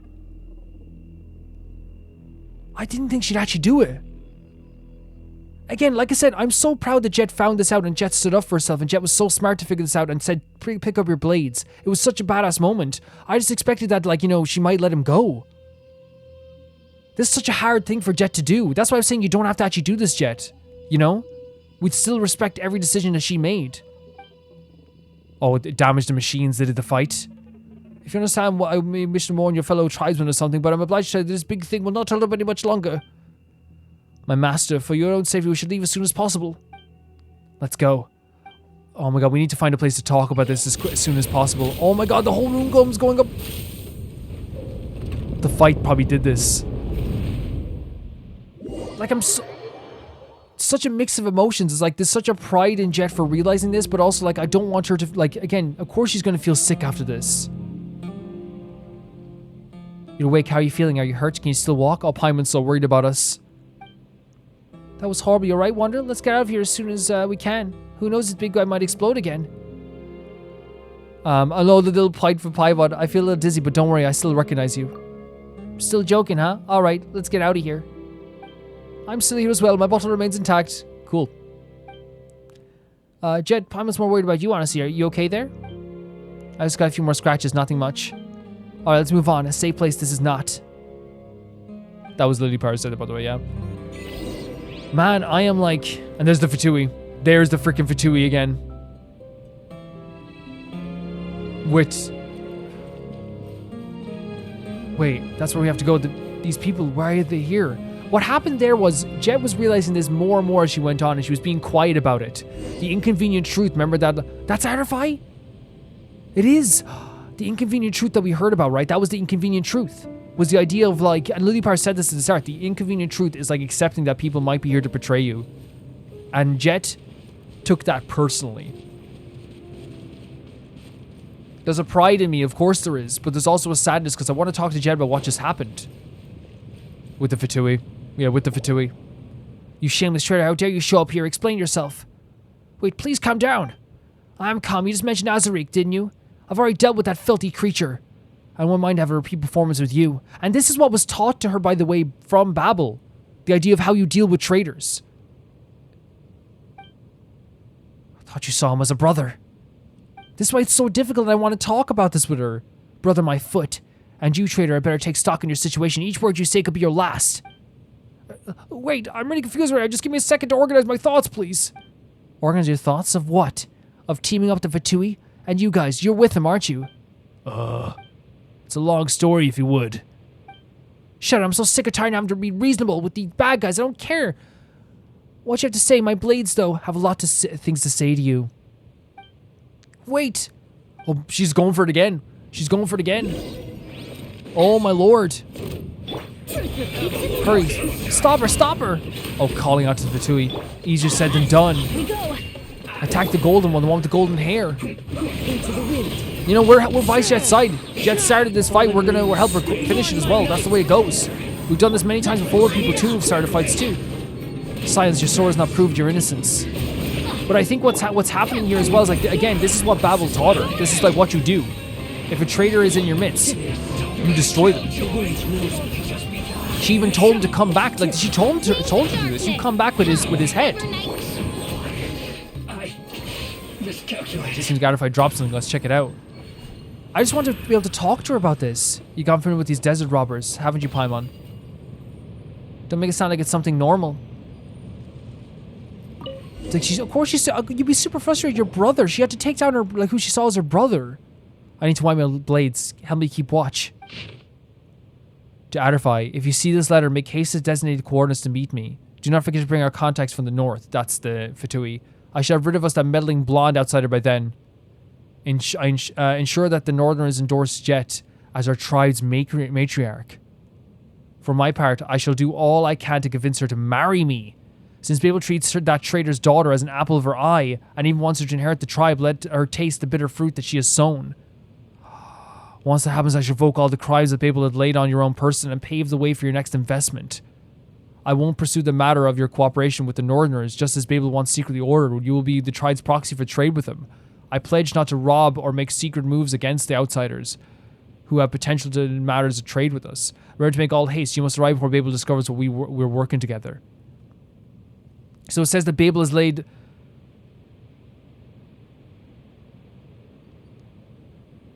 Babel secretly ordered to work with the Northerners. The idea of, like, having to marry Jet, and they wanted Jet to become the matriarch of the tribe. He was working with Azarik. That's disgusting. That's absolutely disgusting. Just the criminal first. Then we find the evidence. Whatever, it makes no difference. No, that's disgusting. This guy you saw as a brother, as someone who saw his family, wanted to, like, betray you like this. Make you the matriarch, marry you. Like, that's such a betrayal of trust. So he wanted to murder matriarch Babel, then become co-leader of the Tanit with marriage, by marriage, and then make all the puppets for the Northerners. Sorry, I read that wrong. And then make us all puppets to the Northerners. And that's why he had to take you, who might already know what's going on, out of the picture and gain control over the Jinni. From the very beginning, it assumed that I would trust him absolutely and go along with the scheme. He assumed you were dumb. That's what happened. He assumed you were dumb, but we knew different. Oh my god. Horrible. I trust him so much too. I never imagined he was such a disgusting person. He's disgusting. Poor Jet. Our revenge has been had, and the drama comes to a close. Drumroll, please, and who has the last laugh? Oh my, it's all little Jet. Yeah, I don't think it's the time for those type of jokes, Lilipar. It's exhausting. Shall we proceed? Matriarch Babel needs to know about this. Returning now just to give a report? I wouldn't call that wisdom. Do you really think that the desert won't believe these stupid men and not you are the traitors in return if you return empty-handed? For the sake of an argument, let's assume you have proof of their betrayal, but knowing that you do, the desert dwellers' traditions, do you think that your tribe will focus on the evidence and not pay a single slice of attention to the fact that you killed your tribesmen? Will Matriarch Babel have eyes only for the proof, and forgive the shame caused by your brutal slaughter? I, for one, think she'd much rather hear good news. I actually do agree with this. I do agree with this. Coming back with like actual good news and like an actual reward would mean that you'll be seen as less of a traitor for sure. If you should return and rest for a moment, you can, but speak nothing of what transpired here. That is my advice. Agreed. You two didn't argue at all. That sure is a new one. Well, yeah, no, the arguments came from Lilypar being mean, but I think Jet is growing wiser. If we didn't have more important things to do, I would have cut their heads off and taken them back with me. Well then, let's move on. Alright, I'll watch your back. Speaking of which, where are we going? The big iron ball is totally broken. There are no other clear paths around. We're not at one, you still have me. Well, there's a big hole over there, and that big iron ball cratered when it fell. We should be able to reach our destination if we go through it. So you can sense stuff like that too? Wow, you're better than a compass. Maybe I'm gonna call you Lily Pass from now on. As I said, my fragment guides me. Let's go. Enter that big iron ball. We should find a path from there. Yeah, no, this is horrible. From Jet's experience. Here we go. You know, she saw her father Adventure time. dying. Legitimately as like something as like kind of like a betrayal. It's like the idea of like, you didn't actually tell me about my you didn't, wait, is it down here? Oh, I guess we go through here. Off we go. You didn't tell me about my mother in time. You know, it's kind of like it's a response that you'd have, right? I think it's about calling her. She's calling him a wildcat as well as now. I heard that. I know what you're talking about. Like, I don't appreciate that either. Like, they clearly had like she just had to kill someone who she saw as like a brother, and who called her wildcat. I don't. Again, that's what I'm saying. I don't appreciate that. I don't appreciate her calling Jet a wildcat in that sense. I can't control my anger, especially if I sense betrayal. No, it's okay. It's okay. We're here for you. Not even sure he was ever good. I wish I could have solved it differently, but I had no choice. Please don't get me wrong. I don't regret what I've done. It's just I couldn't let him do any harm to you or Paimon. But had you started, I wouldn't have let you hurt him. Either way, it's a matter of principle. Even if you are my best friend. So I get what she's come from this perspective. It's like that. Like what happened there sealed the deal. But I guess I'm lucky. I've always had faith in you. Well, I always have faith in you too, Jet. What happened there was you're a good child. Lilypar turning a leaf on Jet. I wish she would just say like, "Hey, I'm absolutely more than sorry for saying what I did," but still, she still has those feelings about like the desert people and the people of the desert. Yeah, no, like what she's saying there is pretty easy to understand in my book, where it's like what happened with him sealed the deal, right? When he did that to us, it sealed the deal. It's like, okay, now I know for a fact I can't trust him. But if it came to a case where we attacked him first, it's like, okay, well, I have to abide by my tribe's rules and protect him. But since he was like now a known traitor, she had no issues doing that, you know? Just head right through here as well. It's a pretty interesting concept, like, you know, like she's following the tribe. She respects Babel so much. Look at this like rune golem like in pieces now, and it's actually leading us through this area, which is actually very interesting. Yeah, I feel really, really bad for our girl. This is like less, yeah, it's still mechanical down here, but like I feel like it's a lot more cave systems down here. But I guess like, you know, there was caves to start off on the last one too. I stand by Jet, that's the thing. Look all the withered vines. It seems like this place used to be full of vegetation. I've read about this in books. It stated the great master Verdu left the land to rule abandoned as well. Yes, but the mistress never forgot her and waited for a return. One of 3 companions after all. Unfortunately, it seems that she never did come back. So Rukudavara, my great mistress' ideals broke her heart, so she left the kingdom that they shared. She sounds like a very determined god, quite different from what the legends claim she was like. Just like Jet. Wow. No, we're nothing alike.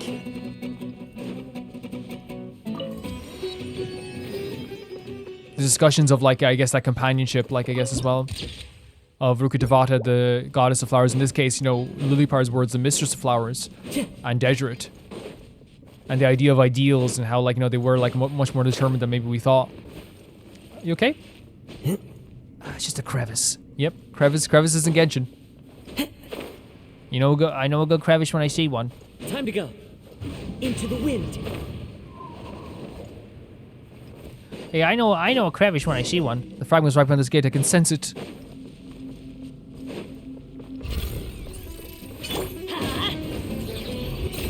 Yeah, and like here's the thing, like, like, you know, you guys know, like, I always acknowledge everything. Like, the factual statements of this is that, like, you know, Lily Power is 100% acknowledging the fact that, like, they were, like, well, they haven't acknowledged it. They're just, like, changing their tune where they're kind of like, oh no, Jed is actually a really smart girl. Jed is actually really good. And, you know, it was through our, like, original, a very selfish protection of us, I suppose, that led to a kind of like a protection of Jed in a way too. Obviously, like, I have no problem saying as well that she should just, like, also apologize. You know, not only apologize, but, like, you know, profusely try to, like, you know, apologize. Because, like, for me, it's one of those things that, like, that's nothing I can Here you forgive. go. Like that, like, you guys don't, like, Madame again, Farah. you guys understand because you guys all talked about it as well. It's an absolutely horrible thing that she said to people, and it's not just Jet, it was the people of the desert, you know? And we've made so much progress in this game with, like, our relationship with people in the desert that, like, it really feels as though, like, sometimes, like, it's like that would push us back so far, in my opinion, to just not, you know, we have to acknowledge what she's done and what she said, the horrible stuff that she said and done.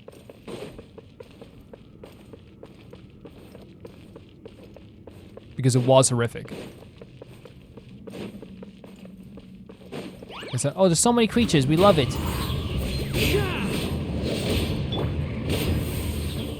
Fallen leaves, adorn my night.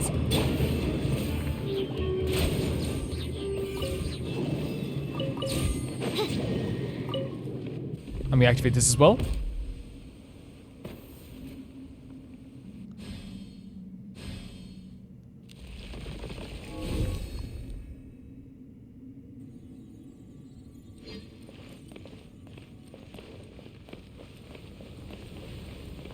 And we activate this, right? And we also have this.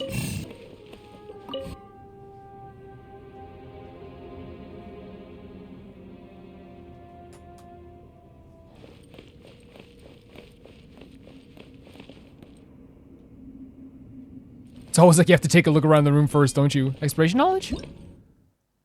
What? Dual phase Neverlight cells are receivers for primal beams. Compared to normal Neverlight cells, these require 2 primal beams fired from 2 Everlight cells to activate. There exists similar dual phase Everlight cells that can fire 2 primal beams simultaneously. Okay, so we have a little dual thing going on here. But we need to, like, open this up, I guess?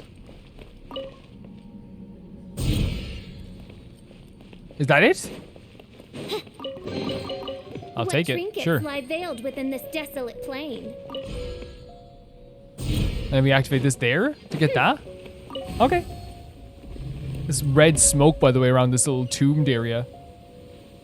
And we can activate this.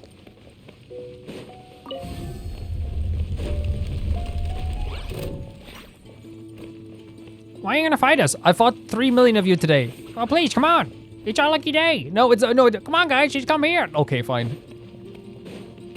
Reveal thyself. What's so sad about this is that, like, you know, we had an episode by Hilly Churls recently, and, like, it's just like every time I kill a fungus in any way, shape, or form, I always just think constantly of, like, that episode we had where we, like, befriended, where we found out we already befriended Yarnar, but we found out about the fungus, you know.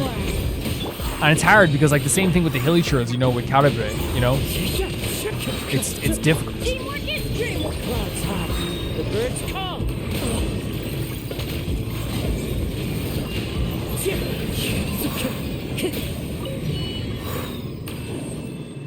Let me activate this now. Man, it's cool. Again, the mechanisms are so cool. Like, they're so cool to look at. They're so cool to see how intricate they are. Like, this stuff happening. Like, it's just a very cool, like, dopamine hit, right? Like, it's really awesome. Okay, now all the pipes are connecting. The mechanisms should be working. Go. And then we have another mechanism here.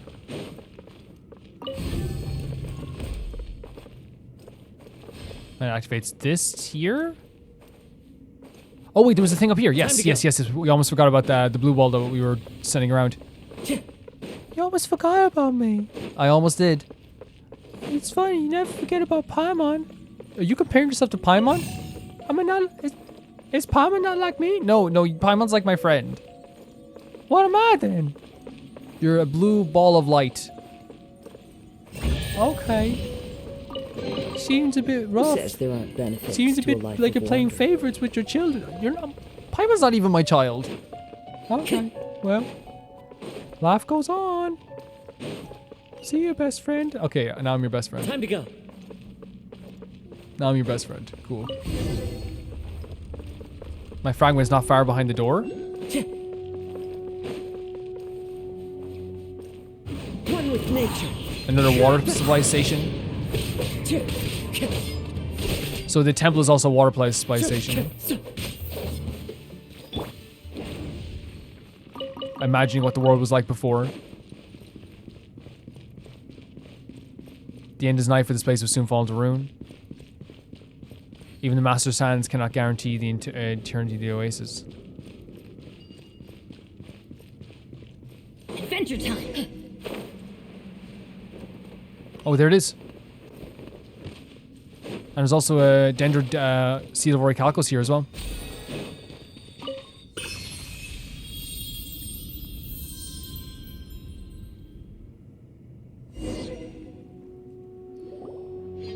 As the shard of light merges with Lady Parmel's brow, you feel your own power being pulled away again. Yeah. Through the genie's entrance, entranced eyes, you see flaring flames and blunt blades. You see the freezing moonlight and viscous honey. Through the golden honey, you see the underlying scheme. The princess sees the consequences of her innocuous errors, her sanity giving way to madness. Her invincible husband is shaken by the tragedy, his greedy heart blinded by ecstasy. All the sorrow, joy, and madness are finally turned into food for the Jinn Mother to devour. It is curtains for the carnivorous night of honey. Such is the end of the genie's lover.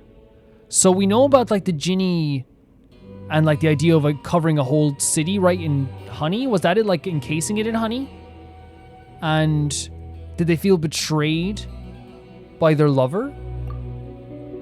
Listen here, Genie, if anything happens to him, I'll get you for that. Jet, we love you so much. Come now, addiction though. That might be more probable risk. Do you mean addicted to this? Addiction's not okay either. It's unacceptable no matter what. I got my 2 girls here protecting me. I got my 2 girls protecting me. The golden honey, the golden scheme, departures that break the heart. Yes, the kingdom lives on under the usurper's rule. It was you who murdered them. It was not murder. It was punishment for my lover and for myself. Jesus. So was the idea like the honey idea? Like, is it actual honey? I once believed I would bring this land to a bright future, but he proved no different from the other shallow mortal tyrants. I was furious. Now I was in pain. I was once deeply mad in love with him, but then when I was betrayed like that, only destruction 3 times greater than love could quell my sorrow and pain, perhaps. So yeah, betrayed by the lover, murdered everyone. In short, I used the hands of the hearts of my own children to complete an impeccable killing. Such is the consequence of betrayal, and we're talking about betrayal in this mission as well. That's crazy that we're with like this genie that did that. Let's get moving. This giving me goosebumps. So we have the concept of betrayal, by the way. First of all, the capabilities of Lulupar. And it's kind of scary because we have a pact with Lulupar right now. So it's like, what is she capable of in this sense, you know? Of doing, like, to us? And, like, it's not just about the, sun going down. It's not just about the capabilities of what they can do, right? It's about, like, why they did it, I suppose. There is a betrayal here that happened. And it's very clear that this is the consequence for them if you do betray them. But the idea of killing all those people over a betrayal. And again, like, I'm not saying the betrayal wasn't bad. I'm just saying, like, that is devastating. That is crazy.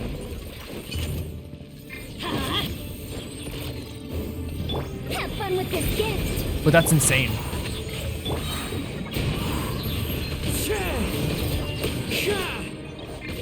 Let's light it up. I summon So these are the ones that, like, this time it's only 5 enemies. That means they're going to be a little bit tougher. That means they're going to be a little bit of a tougher enemies. As one with You okay, Jet? wind and cloud. Yeah, I got the 2 gals protecting me, which feels very, very good. I'll tell you that much. Where'd they go? I went right outside the circle. I know you did. Great. What a life I'm living. repeats its course. Off we go. The wind knows me.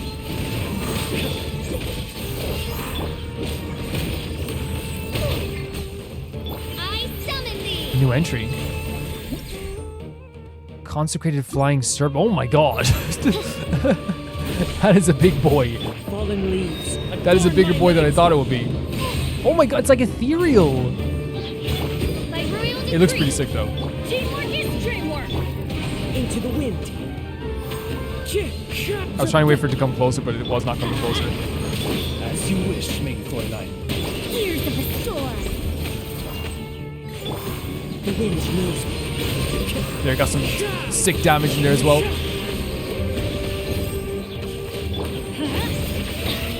The music's so good. One with wind and Like it's like that battle theme is so freaking sick.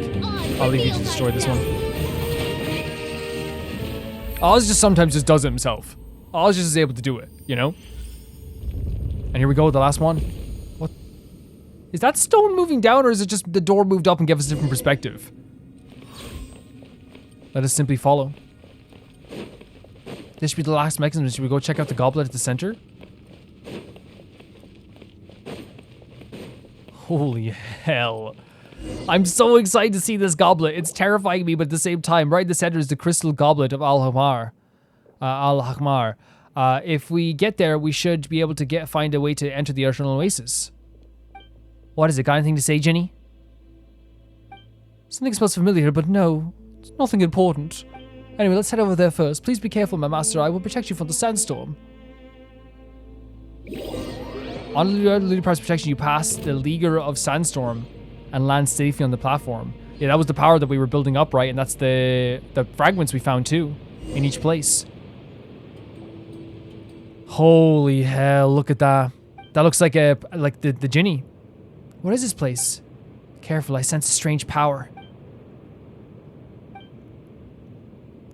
You, destroyer of the Gurabad, the mother of the disciple. I have returned, sister. Sister? Sister, I do not understand. Are you calling me sister? Yes, Frigg is my sister. I've returned. You are here to see our mistress, aren't you? Let me guess, you've brought your new master and his desert slave. Shush! This person's starting to tick me off. We can kill it. Well, sure sounds like Lidipar's sister, all right. Seems to run in the family. Oh, in that case, Paimon doesn't want to be a guest in their place. You cannot pass. Frigis, I understand your concerns. I would even be willing to bow an apology, but please let me see us something, mistress. If for but a moment. You are worthy no longer, fallen traitor. There is no place for you in the Oasis realm. Leave now, before my patience runs dry, and these mechanical shackles rumble, and never show yourselves here again. Sister, you shed the form of a Ginny and constrained yourself to this husk for thousands of years. Is this the survival that you so desire to pursue? So you dispense your kindness to me. Despicable traitor, my shackles have nothing to do with you. The shackles, they tighten. Leave now. My master, if I may so ask, please assist me in freeing my sister from the suffering. You mean, like, ending her? Still so arrogant and inconstant. You disappoint me, sister. God, Paimon hasn't even figured out what's going on yet. I'm about to fight already? So, this is interesting again. Like, again, I don't think it's comparable in, like, what the actions of what happened, or, like, even, obviously, the people either. But, like, there's two betrayals going on here. The idea of, like, ending someone from a betrayal. It's very interesting. By royal decree. One with nature. And saying we can't pass into the Eternal Oasis. So this is the thing that held, like, all people's nightmares and, like, sorrows and all this stuff. Midnight Phantasmagoria. That just should destroy you, right? Yeah. I summon. Oh god. Fallen leaves. Adorn my... Everybody stand back. Come on, switch! Please! I beg of thee.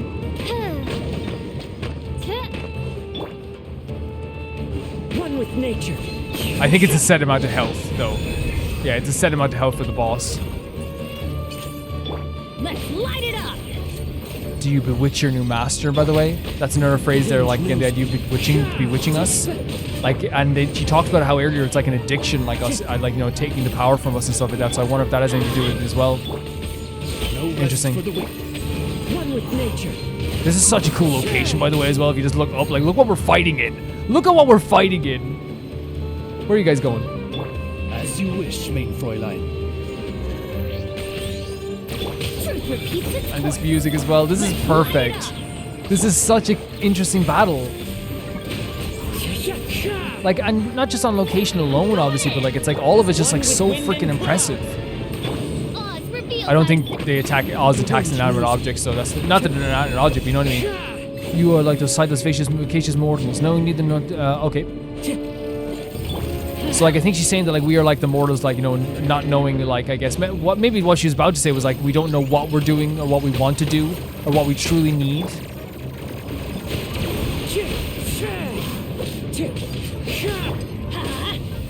By royal decree, dare to mess with me? One with nature. This is a tough one to fight. I actually think that if I'm being honest, I actually think that like Vaughn is like really good at fighting this guy. Because we fought him before. I think we fought him with Vaughn.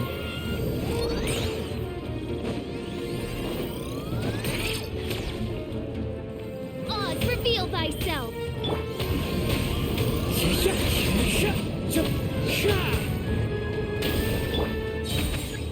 I summon thee. Use Electro. Midnight Phantasmagoria. Did that not work? No? No guess rest not. for the wicked. Teamwork is dreamwork. Years of the storm. Clouds high. The birds call. The wind knows me. We got him? No, we don't. Oh, they're still like half health. Barely going down. You come here now. Look, By listen. royal decree. I understand you don't want to be hurt by me. I understand. No one wants to be hurt. Into the wind. As one with wind and cloud. Okay, use Electro to invoke a reaction. I think we did. Unintentionally so. But we did it. The wind knows me. You know what I mean? It was unintentional, but we did it. Truth repeats its I'll take it. Oz, reveal thyself. I'm going in. Into the wind. As you Come wish, on, you main got Fräulein. this. Clouds high. The birds call. That's not destroyed, isn't it? Have fun with this gift. Let's light it up. Again, I don't know why I do this. It's a habit at this stage, right? The idea of like even like choosing to do that. Because it seems like it keeps aiming away from it for some reason. Maybe it's my controller. But then again, like my controller's, you know, I got it this year, so hopefully not.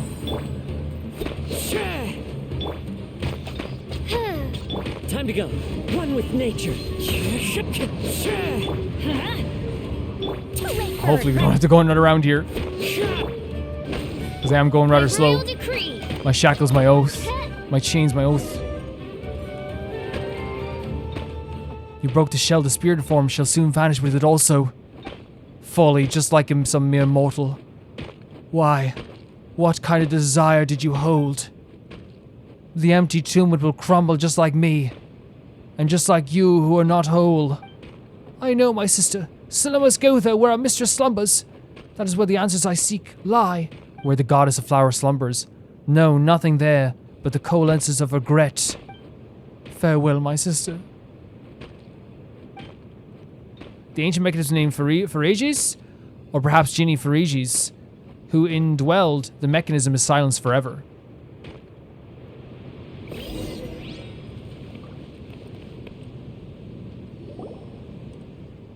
So we're just one step, last step away from reaching the Eternal Oasis now. What's the matter? You unhappy, Jet? You seem preoccupied, yeah. Of course, a lot of stuff has happened. I'm alright. I'm in a good mood, actually. It's just... Dad went through all kinds of setbacks and betrayals in his adventures, and I just realized that I'm on the same unfortunate path as him. Although I now have tried to call home, betrayals and schemes are never far from me. Are the Tanit really truly where I belong? Have I really been accepted by them? Yeah, it's the idea of, like, have I found my family? Jet, let's not wallow in the sad things, Jet. The past is the past, and anyway, we've beaten all the bad guys now, haven't we? It's not the end of the world. If that isn't where yeah, I agree. It's not the end of the world. You belong with us more than anything. Like, we'll always love you. We'll always see you as family. You're so carefree. You know, I started to forget that you're a traveler and unconstrained anywhere by anything or anyone. If only that... When Dad was with me, I could say home was where Dad is now, but I'm all by myself. That's what she desperately wants, by the way, that feeling again. You know, of having a family, of having to know where home truly is. Stop wallowing in self-pity, Jet. You're better than this. Also, we're here for you. We are here for you as well, but honestly, like, I also say, like, you know, Paimon's always very good at, like, getting us out of the stage at this moment. I would talk for hours about this with her if she wanted to. Don't get mad, Paimon, but you're right. I need to keep my chin up. Now we're talking. Aren't we supposed to head out? We can go up using this platform, right? All right. Enough sentimentality. Let's go. Oh my god, we're about to head here to Eternal Oasis. But still, it's like, I want Jet to be able to talk about everything she wants to talk about. You know? Everything. She deserves to be upset about this. Oh wow, look! Like the stuff that we believe powers the mechanisms, right?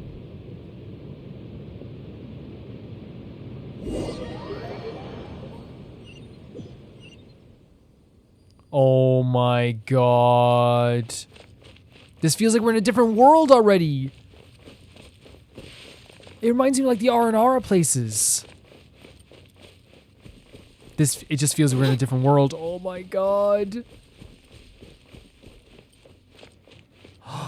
Look at the light. Look at the light.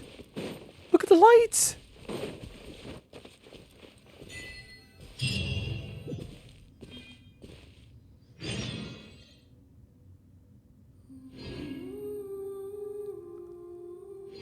Holy.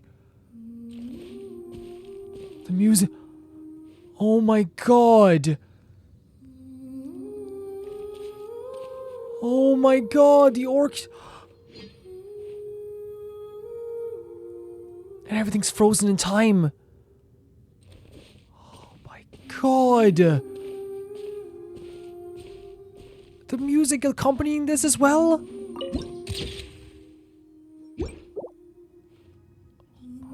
God, what have we stumbled upon? Continue onward? It's the Eternal Oasis.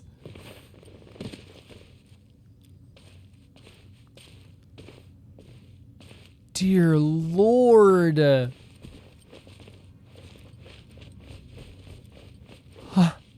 It's so pretty.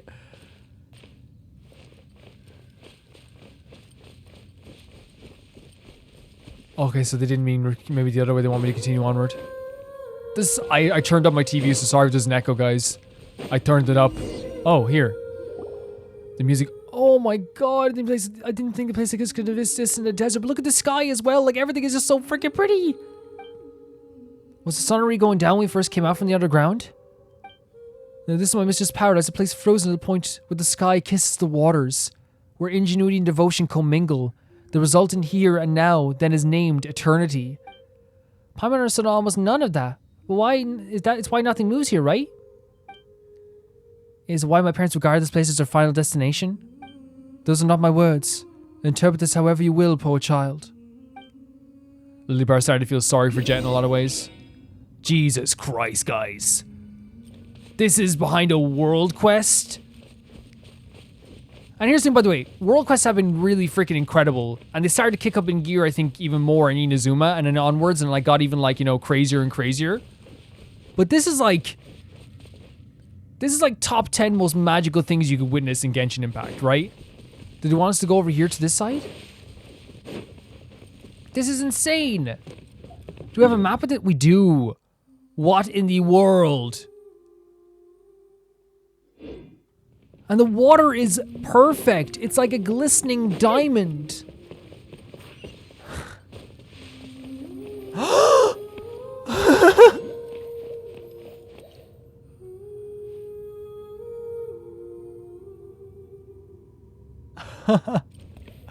This is incredible. What the hell?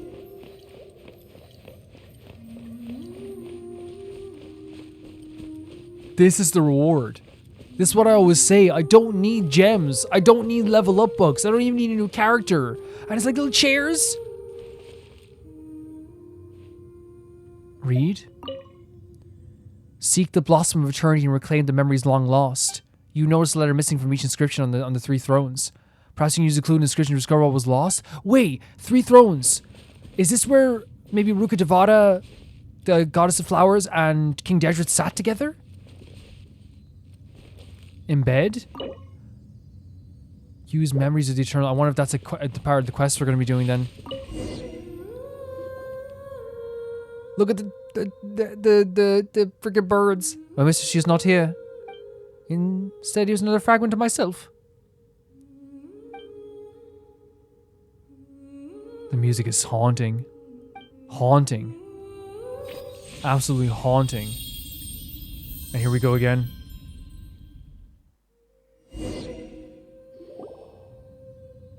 As the shard of light merges with Lilupar's magic ball, you feel a little of your own power being pulled away, but the warmth quickly finds you. Through the Jinni's entrance, tranced eyes, you see a palace shaped by bricks and crimson jade, bound to a garden, flourishing with multiplicity of vibrant plants that bask in infinite birdsong. The Jinn are the most intelligent servants of the Mistress of Flowers, and to her, they are minstrels and cupbearers both. In her garden, idle monks and ragged wanderers dance, spiraling in step, with the daffodils, supping the lifeblood of the daughters of the vine.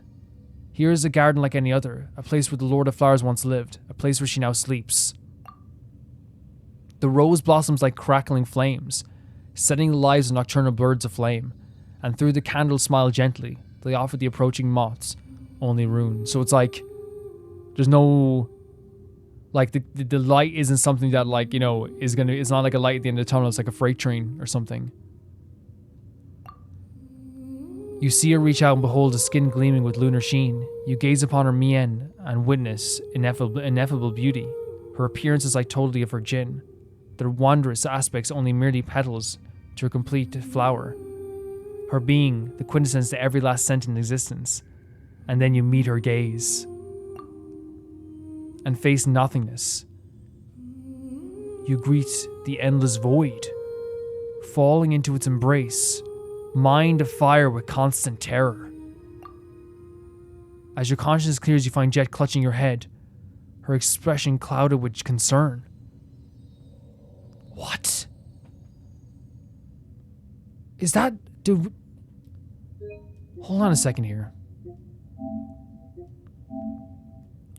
You reach behold our skin in the machine, and you meet her gaze. Her ineffable beauty appears like Dollar Jinn, their wondrous aspects.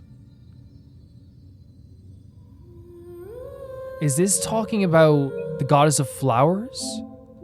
Sorry. Witness. I didn't go back far enough. Sorry about this, guys. Is this like the goddess of flowers here? Is that what they're saying here? Fine. Let me read this here for a second.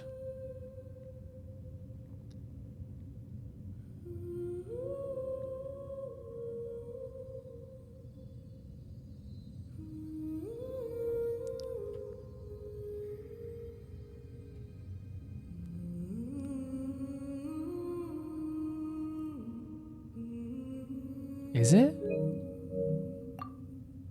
What? You're awake, how are you feeling? Thank you, Jet. Never mind, the important thing is that you're alright. What did you see? You look like you woke up from a long scary dream. I saw the Mistress of Flowers, so that's it. I gazed, oh my god, what a void? She is gone, he lied to us, he lied to us all. What do you mean? It's nothing, just the cancellation of an ancient pact, I believe. I'm finally free. The Lord of Sands once swore to us that the Mistress of Flowers slumbered here, destined to wake someday, but... How strange, our mistress has already passed. So is this Dedrit deceiving all of the Jinni? I should be mad in hatred right now for this desert, for the death of my mistress. My loathing should have matched the love and admiration I once held for him. I find myself empty of want or will to hate. How odd. You are now neither bound to lovers nor foes. Is that so? Spare me the niceties, my master your main, and our pact endures yet. Come, let us depart yet, waiting for you this whole time, you know. Jed was waiting for you this whole time. You know what? I see a nice spot over there. I'm going to head over there first. Don't forget to come over in a bit. Wait, so... Okay, that's fine. But, like, we have... What we've seen here was that there was a promise made to Ginny's people. That there would be... When they got here... I can't get over this. When they got here, they would interact. They would be able to see their goddess of flowers. But it seems that now that isn't the case, and what we stared into here when we saw the goddess of flowers was a void. This is such a beautiful place, oh my god. It's like jelly. It's interesting. I might have to we might have to gather our thoughts on this. This place should be it. It matches the sketches in my mother's journal. Oh yeah, we still do this before Jet. That's why we came here. A final place for restful slumber, no? Yeah. We faced countless dangers in our trek across the desert. Betrayals, plots, unforgivable wrongs, incomprehensible events. All in quick succession, too. But here I feel calm. Happy. I don't know why, I just do. It has that presence, right? It has that presence where nothing can go wrong, right? Is because this place is the Mistress of Flowers' final sphere of influence? The offerings of the skies protect its... it is because it's place the Mistress of Flowers' final sphere of influence. The offerings of the sky protects its serenity here, deep beneath the earth. Thus, this place does preserve the last of her essence. And though she was long gone, this place remains as calm as it was in its inception, as it was never disturbed. Hence, those who arrived in this place will know only peace and joy.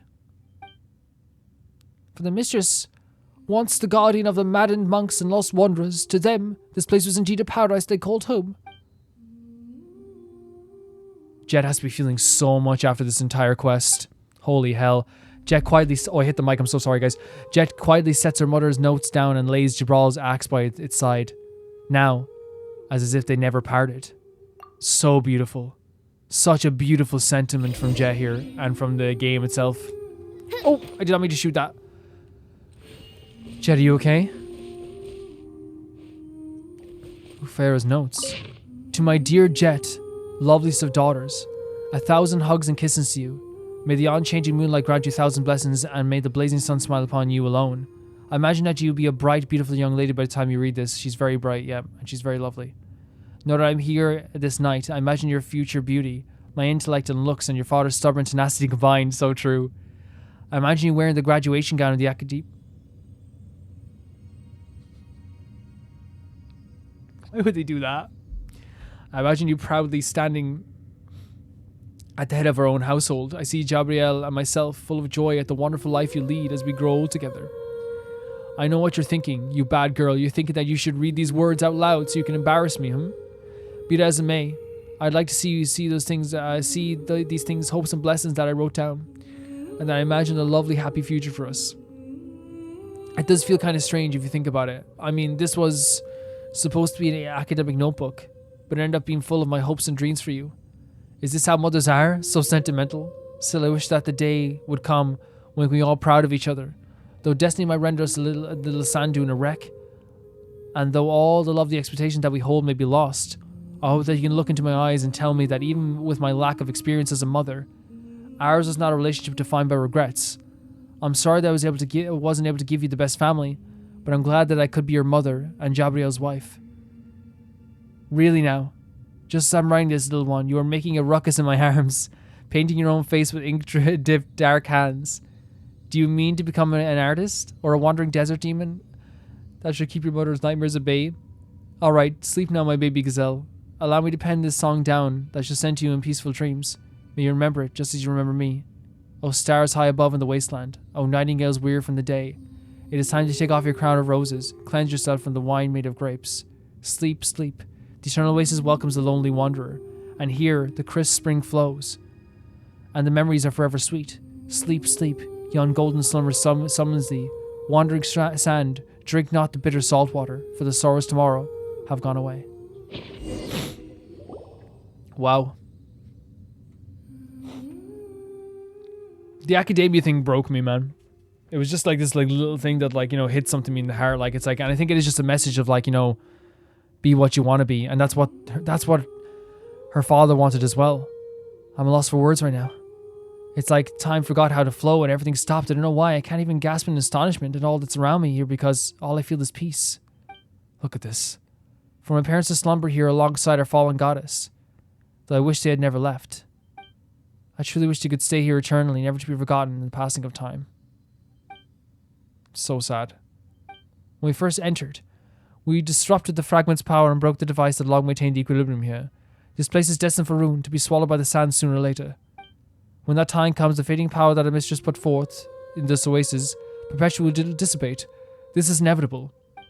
I know that, but at least my parents were reunited before the end. As if they never left each other at all. Maybe there'll finally come a day when I return to this place after I grow weary of adventuring.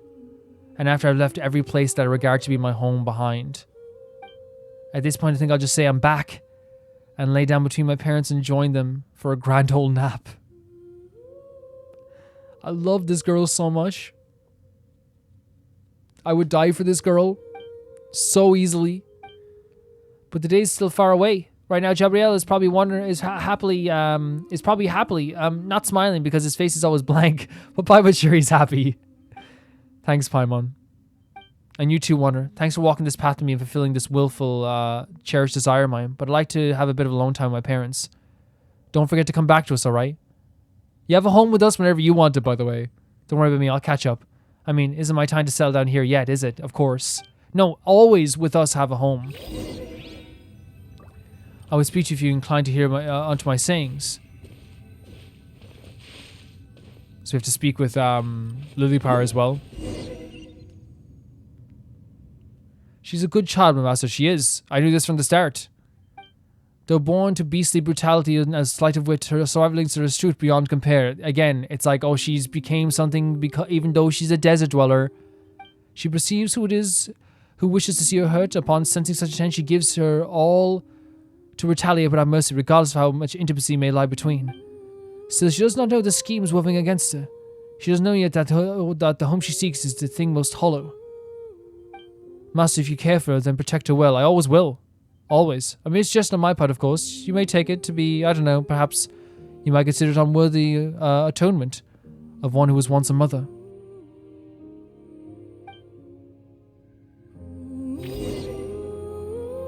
This is incredible, this whole place.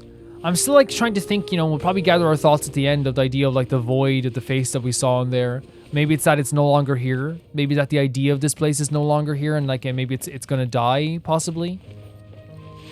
It's an interesting piece of lore. Look how beautiful this scene is. And this music as well.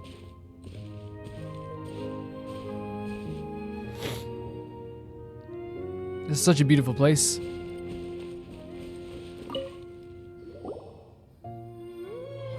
Frick. There she sits in silence, enjoying a pleasant time with her parents. Let's head back. She said she'd catch up. If you don't mind, I'd like to stay here a while longer. If it's okay with you, I mean. Best not to bother her.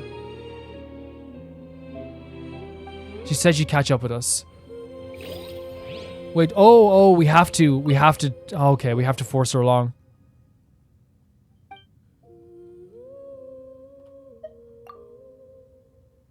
The tribe is waiting on us. Yeah, just give me some more time. You go, I'll follow after. Okay. Oh my god, I didn't know that was going to leave right away. Okay. Such a beautiful place. And I suppose it is one of those things that like, you can't enjoy forever. It's a fleeting moment. That's what it's meant to be. It's beautiful. I feel much better now, thanks. I'm so glad. I'm so glad, Jet. Are you sure you're fine? You can rest more if you want. Let's head back. We need to tell the matriarch Babel about the details of our journey. Alright, if you say so, then let's go. Lilypar still believes that this isn't a full home, or at least a righteous home that we believe it is. Entirely. So I'll have to see how that works out. Beautiful mission. And a beautiful reward at the end of that mission as well. Like, I feel so unworthy in a lot of ways with that. It was so beautiful. I wonder how she's going to react to this now.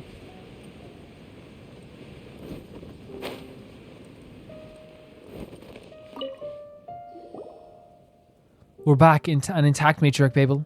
We've discovered the secrets of the Eternal Oasis and opened the path for the tribe. I thank you for this opportunity to help me fulfill my parents' dreams, even if I didn't receive the blessing of the Tini.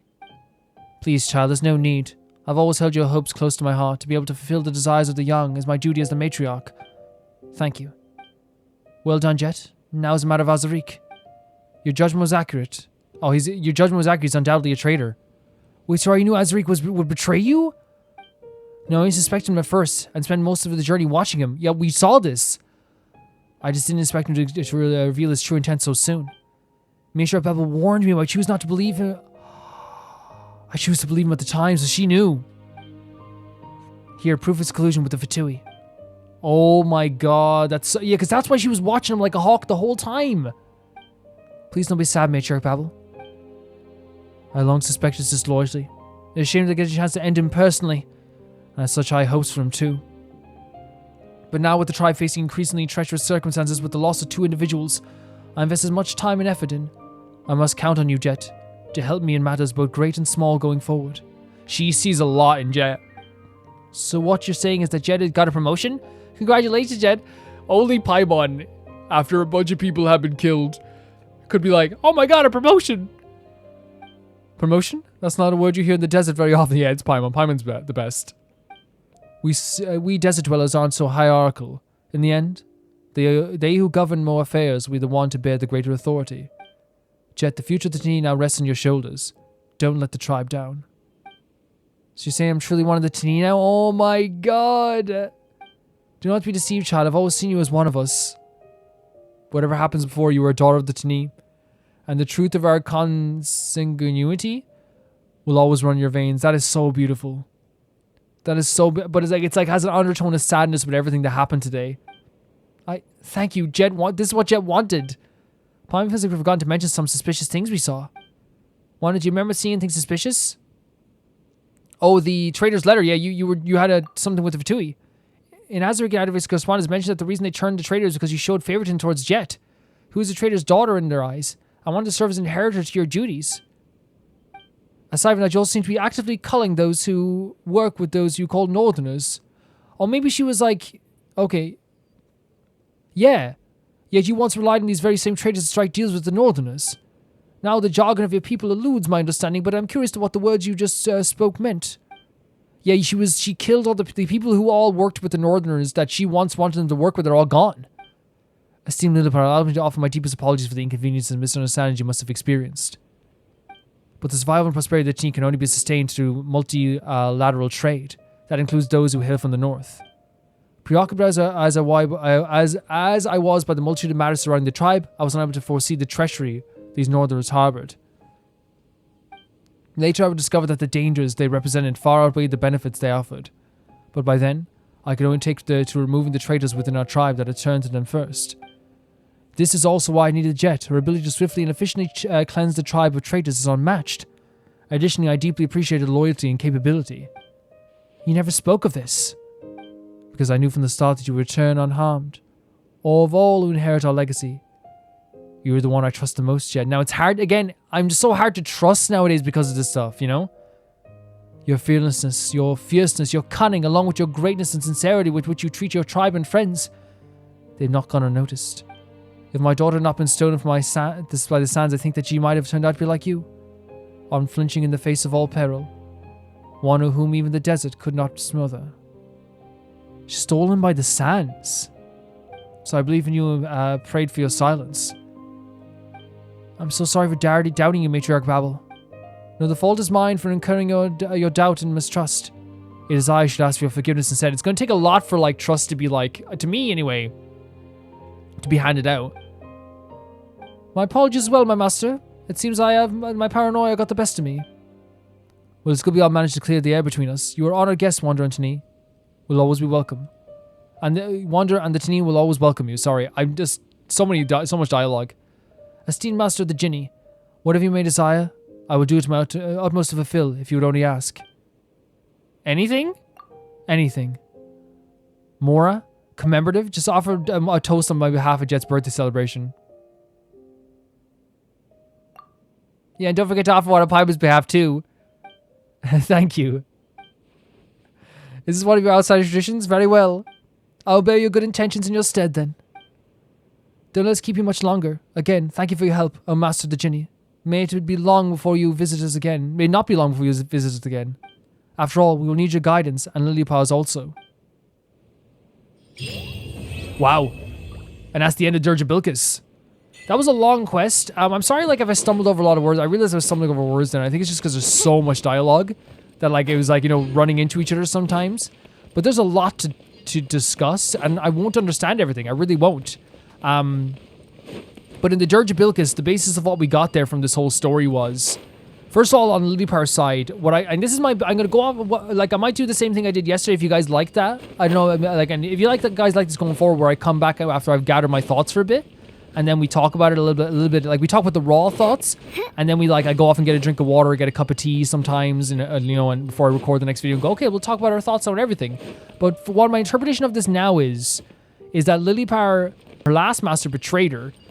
And then she was it an actual death by honey? Like, I know it sounds so weird to say, but like, was an actual death by honey, and that was the betrayal that she made, and that was the murder that she counted out, like the killing of all those people.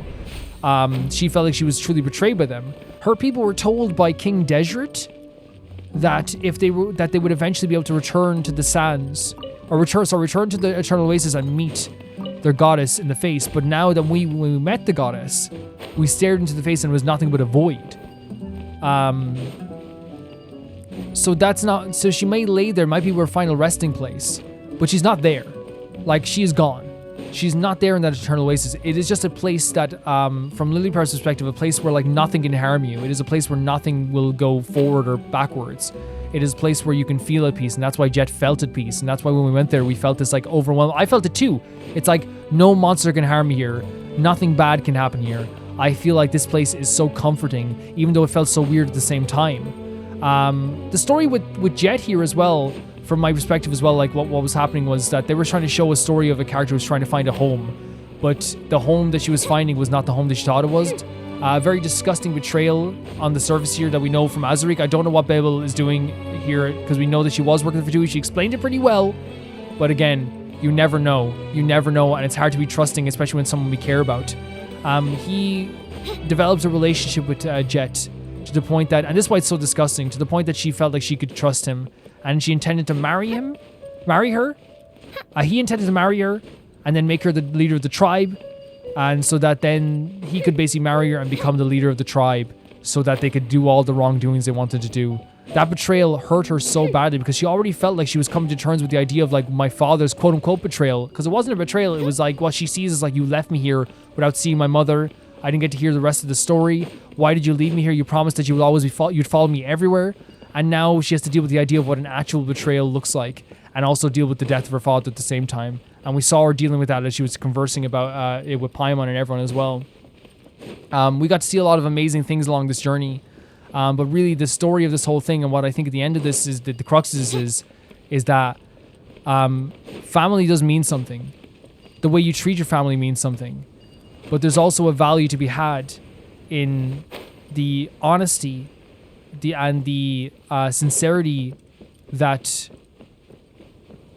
Jet treats things in. Also, at the same time, Jet is becoming hardened, and we also value that too, because it's something that she definitely needs. Hi everyone, it's Calvin from a little bit later on, and honestly, I don't really have like a lot to expand upon, because I feel like I did go into like a little bit of detail on my feelings on this. I think the only thing that I really wanted to like talk about was more about the Eternal Oasis and like what I feel about that, because I feel like I was like, you know, in the moment, like, this is amazing, but talking about it afterwards is a whole different story. I've been thinking about it ever since I stopped the recording, and I feel like I'm going to be thinking about it all weekend as well. This is an absolutely gorgeous place. It's a place that's so incredible that it's behind a world quest. And that's not an insult to world quests, because world quests, as I've said, have been getting like stronger and stronger as time has gone on, but I really feel like it's one of those things a lot of people are just going to miss entirely. Which, like, you know what, that's fine. Like, some people don't want to do everything, some people do want to do everything, and some people want to do a lot, and some people don't want to do a lot, and that's okay. But what I feel about the Eternal Oasis, I feel like it is like one of those things where you can feel safe here. This is the final place that you can feel safe. It is a place where you're not going to be harmed, and there's a big theme of betrayal in this whole quest. And I really feel like the theme of betrayal comes from all sides. It comes from Lillipar, where she feels like she was betrayed by the person she was attached to. I think it's Gurabed, I think it was. And then on the other side of it, you have where Rukkhadevata felt as though her heart was breaking when it came to the Goddess of Flowers and King Desert as well. So she felt like she had to leave as well. Not that it's a betrayal, but it is kind of like a breaking off of a relationship in a way too. But maybe the feeling of betrayal as well. And then we have Jet, who's trying to find a family and trying to find that safe haven. And it's so, so apparent to me that the Eternal Oasis is there as this beautiful thing, as a story for Lidopar, but also for Jet as well. This safe haven, this place, this family, this place where you can feel like there was a place to go home to, is no longer there for Jet. But for a split second in the Eternal Oasis, they felt that way. They felt that they were back home with their mother and father. It was a really beautiful moment. Just a really beautiful place. I thought the themes of this whole quest were absolutely fantastic. I really, really enjoyed seeing the Eternal Oasis, and it's going to be in my mind for the rest of my life. It really is. I want to say thank you to Never Gonna Pay the Baby Gangsters here on Patreon. That being Tyfire 2, Jamie Bull, Johnny the Banana, The Ghost of Inazuma, Felicitas Felix, Yuld, Radish, Anusta, Shabotterbed, Malcolm Kunde, Death Trap, and Lynx Markey. And I'll see you all very soon. Bye-bye.